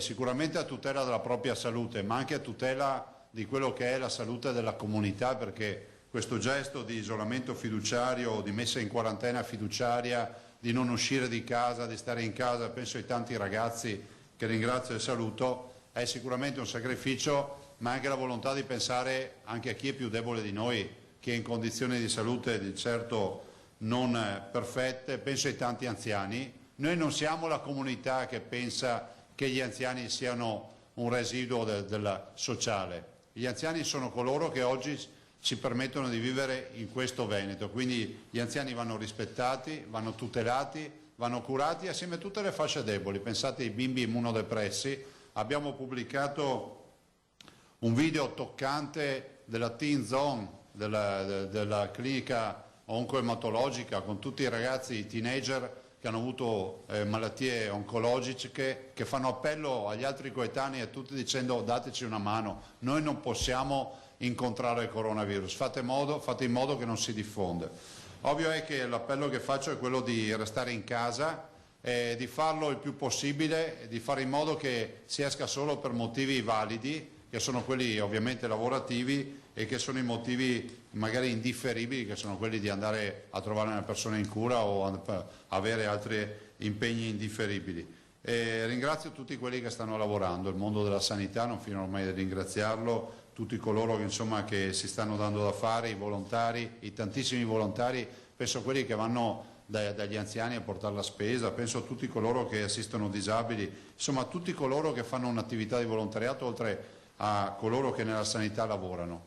E abbiamo ancora, ed è motivo oggi di essere qui, dopo ovviamente l'organizzazione di questa conferenza stampa è presto detta, insomma, che io poi mi zittirò, rispondo alle domande e poi passo la parola a Fabio Franceschi, che saluto, titolare di Grafica Veneta, perché oggi noi vogliamo presentare la soluzione alla Veneta di un problema che è un problema cruciale. Qualche giorno fa Fabio Franceschi mi ha chiamato e mi ha detto voglio fare qualcosa per la mia comunità, voglio fare qualcosa per i cittadini, voglio fare qualcosa per il Veneto, ho capito che mancano le mascherine, cerco di modificare parte del mio processo produttivo e voglio capire se riusciamo a fare qualcosa che sia un elemento di protezione individuale. Direi che Fabio Franceschi con tutto il suo staff ha lavorato tanto, giorno e notte, ne sono state buttate via tante di prove, di mascherine, di cose che andavano ma non funzionavano, eccetera. È arrivato secondo me a una soluzione unica, è riuscito a industrializzare in un processo produttivo la produzione di questi elementi che poi presenteremo, è riuscito a metterle in funzione, in produzione in grande scala, è riuscito a fare quello che molti non sono riusciti a fare. Quindi io veramente ringrazio Fabio Franceschi, Grafica Veneta, per quello che ha fatto e anche per la donazione che ha deciso di fare, 2 milioni di pezzi ai veneti. Noi li distribuiremo, oltre a quelle che andremo a comprare, li distribuiremo gratuitamente tramite la protezione civile a coloro che magari non hanno avuto modo di approvvigionarsi, no? Sembra strano, no? In un mondo nel quale si dice che i veneti e gli italiani sono i più grandi risparmiatori del mondo, hai il conto corrente con qualche decina di euro in banca, ma anche con 10 euro non riesci a trovare una mascherina che costa qualche centesimo. Quindi si ha anche una dimensione di quali sono poi i valori in questo momento. E quindi il regalo che Fabio Franceschi fa lo fa doppio, lo fa perché fisicamente lo fa, ci regala 2 milioni di mascherine e penso che siano ossigeno per i veneti. Guardate, io lo sto collaudando, la porto tutti i giorni sopra in ufficio, e dall'altro fa un bel regalo anche ai cittadini italiani, perché so già che è stato contattato dalla Protezione Civile Nazionale, abbiamo lavorato assieme e devo dire che grazie al decreto approvato c'è una norma che è quella dell'articolo 16 che prevede la produzione di articoli di protezione individuale. Non sono prodotti medicali, però è pur vero che questo funziona più di un foulard, di una sciarpa o di una mascherina di base. Io, guardate, passerei adesso la parola a Fabio Franceschi per presentarla, perché è giusto che la presenti lui e la faccia vedere lui. No, la facciamo, vieni qua al posto mio. Col Presidente abbiamo lavorato più di qualche notte perché il problema qual era? Produrre mascherine non è un problema, però produrre mascherine vuol dire produrre al massimo 10-15.000 mascherine al giorno. Le problematiche del nostro territorio, del Paese, è che servono almeno 3 milioni di mascherine al giorno. Quindi assieme al Presidente abbiamo cercato di trovare intanto un prodotto che prima, non so se avete visto, aveva una mascherina sicuramente molto più protettiva, però è difficile da portare. Nella quotidianità la maggior parte della gente non la utilizza. Allora assieme al Presidente abbiamo utilizzato la nuova normativa che ci dà la possibilità di produrre uno schermo protettivo, anche se questo è un tessuto eccezionale perché arriva ad avere una barriera molto molto elevata, e lavorando sui nostri processi produttivi siamo riusciti ad avere un processo che riesce a portare a una produzione giornaliera attualmente dai 500 ai 700 mila pezzi al giorno, per ipotizzare che nel giro di una decina di giorni se riusciamo ad arrivare al 1,5 milioni di prodotti. È un prodotto è un usa e getta, che quindi è una barriera che si può utilizzare ai supermercati in tutta la quotidianità, perché anche una mascherina importante dovrebbe essere utilizzata al massimo un giorno. Questa è una barriera che deve esserci sostituita almeno un paio di volte, 2 o 3 volte al giorno, ma visto che c'è una potenzialità di produzione importante, non è un problema. Stiamo lavorando comunque assieme al Ministero che penso nel giro al massimo di una settimana si possa poter definire questa una mascherina chirurgica di primo livello. Ci mancano le autorizzazioni perché il tessuto che utilizziamo è un tessuto tra i migliori che il mercato possa proporre. La problematica è stata trovare un produttore che ci dia le qualità, le quantità, ma più che altro la qualità del prodotto che ci serviva. Siamo riusciti quindi in una settimana a riconvertire il nostro processo, a ottenere un buon tessuto. Già da oggi abbiamo in consegna, penso, sui 800-900 mila pezzi di mascherine, che il Presidente ci dirà, o la Protezione Civile, dove veicolare, posso togliere, dove veicolare il prodotto. Noi abbiamo cercato di fare del nostro meglio per il nostro territorio. Tutto si può criticare, mi dicono anche la pietà del Michelangelo. Noi abbiamo fatto del nostro meglio e cerchiamo di soddisfare il territorio. Nel giro di qualche giorno miglioreremo sicuramente il prodotto. Questo è tutto. Volevo dire, intanto veramente ringrazio di cuore, perché Franceschi ha avuto il genio e le palle per fare un prodotto innovativo. Lui è il più grande stampatore di libri, però quando ha visto che c'è il gioco si fa duro, i duri scendono in campo. Forse c'era Wellington, mi sembra, se non sbaglio, faccio sempre errori sulle citazioni, che diceva che quando Napoleone scendeva in campo è come scendessero 100.000 uomini in più. E Franceschi ha fatto la differenza, quindi grazie a lui, a tutto il suo staff. Io ho chiesto che vengano confezionate in confezioni da 25, distribuiremo direttamente, queste sono 10, da 10, e quindi, anche perché sono più spesse, è vero, rispetto all'altro materiale, e quindi daremo i pacchettini alle persone. L'invito è, noi adesso distribuiremo questi 2 milioni, ovvio che non li possiamo portare a casa, ma insomma, tanto gli ospedali, perché vi avviso già che ho fatto mandare una circolare questa mattina, adesso arriverà in giornata, firmata dal dottor Mantoan, che chiediamo che entri solo un visitatore al giorno a fare visita al paziente, che rispettino gli orari e che siano bardati, che abbiano uno strumento di protezione individuale. Io spero che siano questi, piuttosto che mascherine che i cittadini hanno, oppure un foulard, qualcosa. Questo, guardate, non è una banalità, ma è una genialità. Io penso che Franceschi, mi perdono, lui è passato alla storia perché ha stampato tantissimi libri famosi, tra i quali Harry Potter, però penso che qui passerà la storia per essere l'uomo delle mascherine del coronavirus. E credetemi, io gliele ho testate come le ha testate anche lui. C'ha ormai le orecchie che sono a forma giuste per la mascherina. Quando le indosserete, l'unica roba è, ve li faccio rivedere, perché è banalissimo, perché poi abbiamo pensato agli anziani e tutte le persone che magari non hanno molta manualità. Primo orecchio, si fa uscire bene l'orecchio, poi si tira, vedete? Perché è consistente e morbida contemporaneamente. Si tira e si va al secondo. Eccolo. Io la porto in ufficio, sopra la porto anche ore. L'ho portata ore per testarla. Non si inumidisce, non fa aloni, e questo ci permette di dire, perché è molto aderente al mento, che non dà modo di uscire, è come una mascherina chirurgica.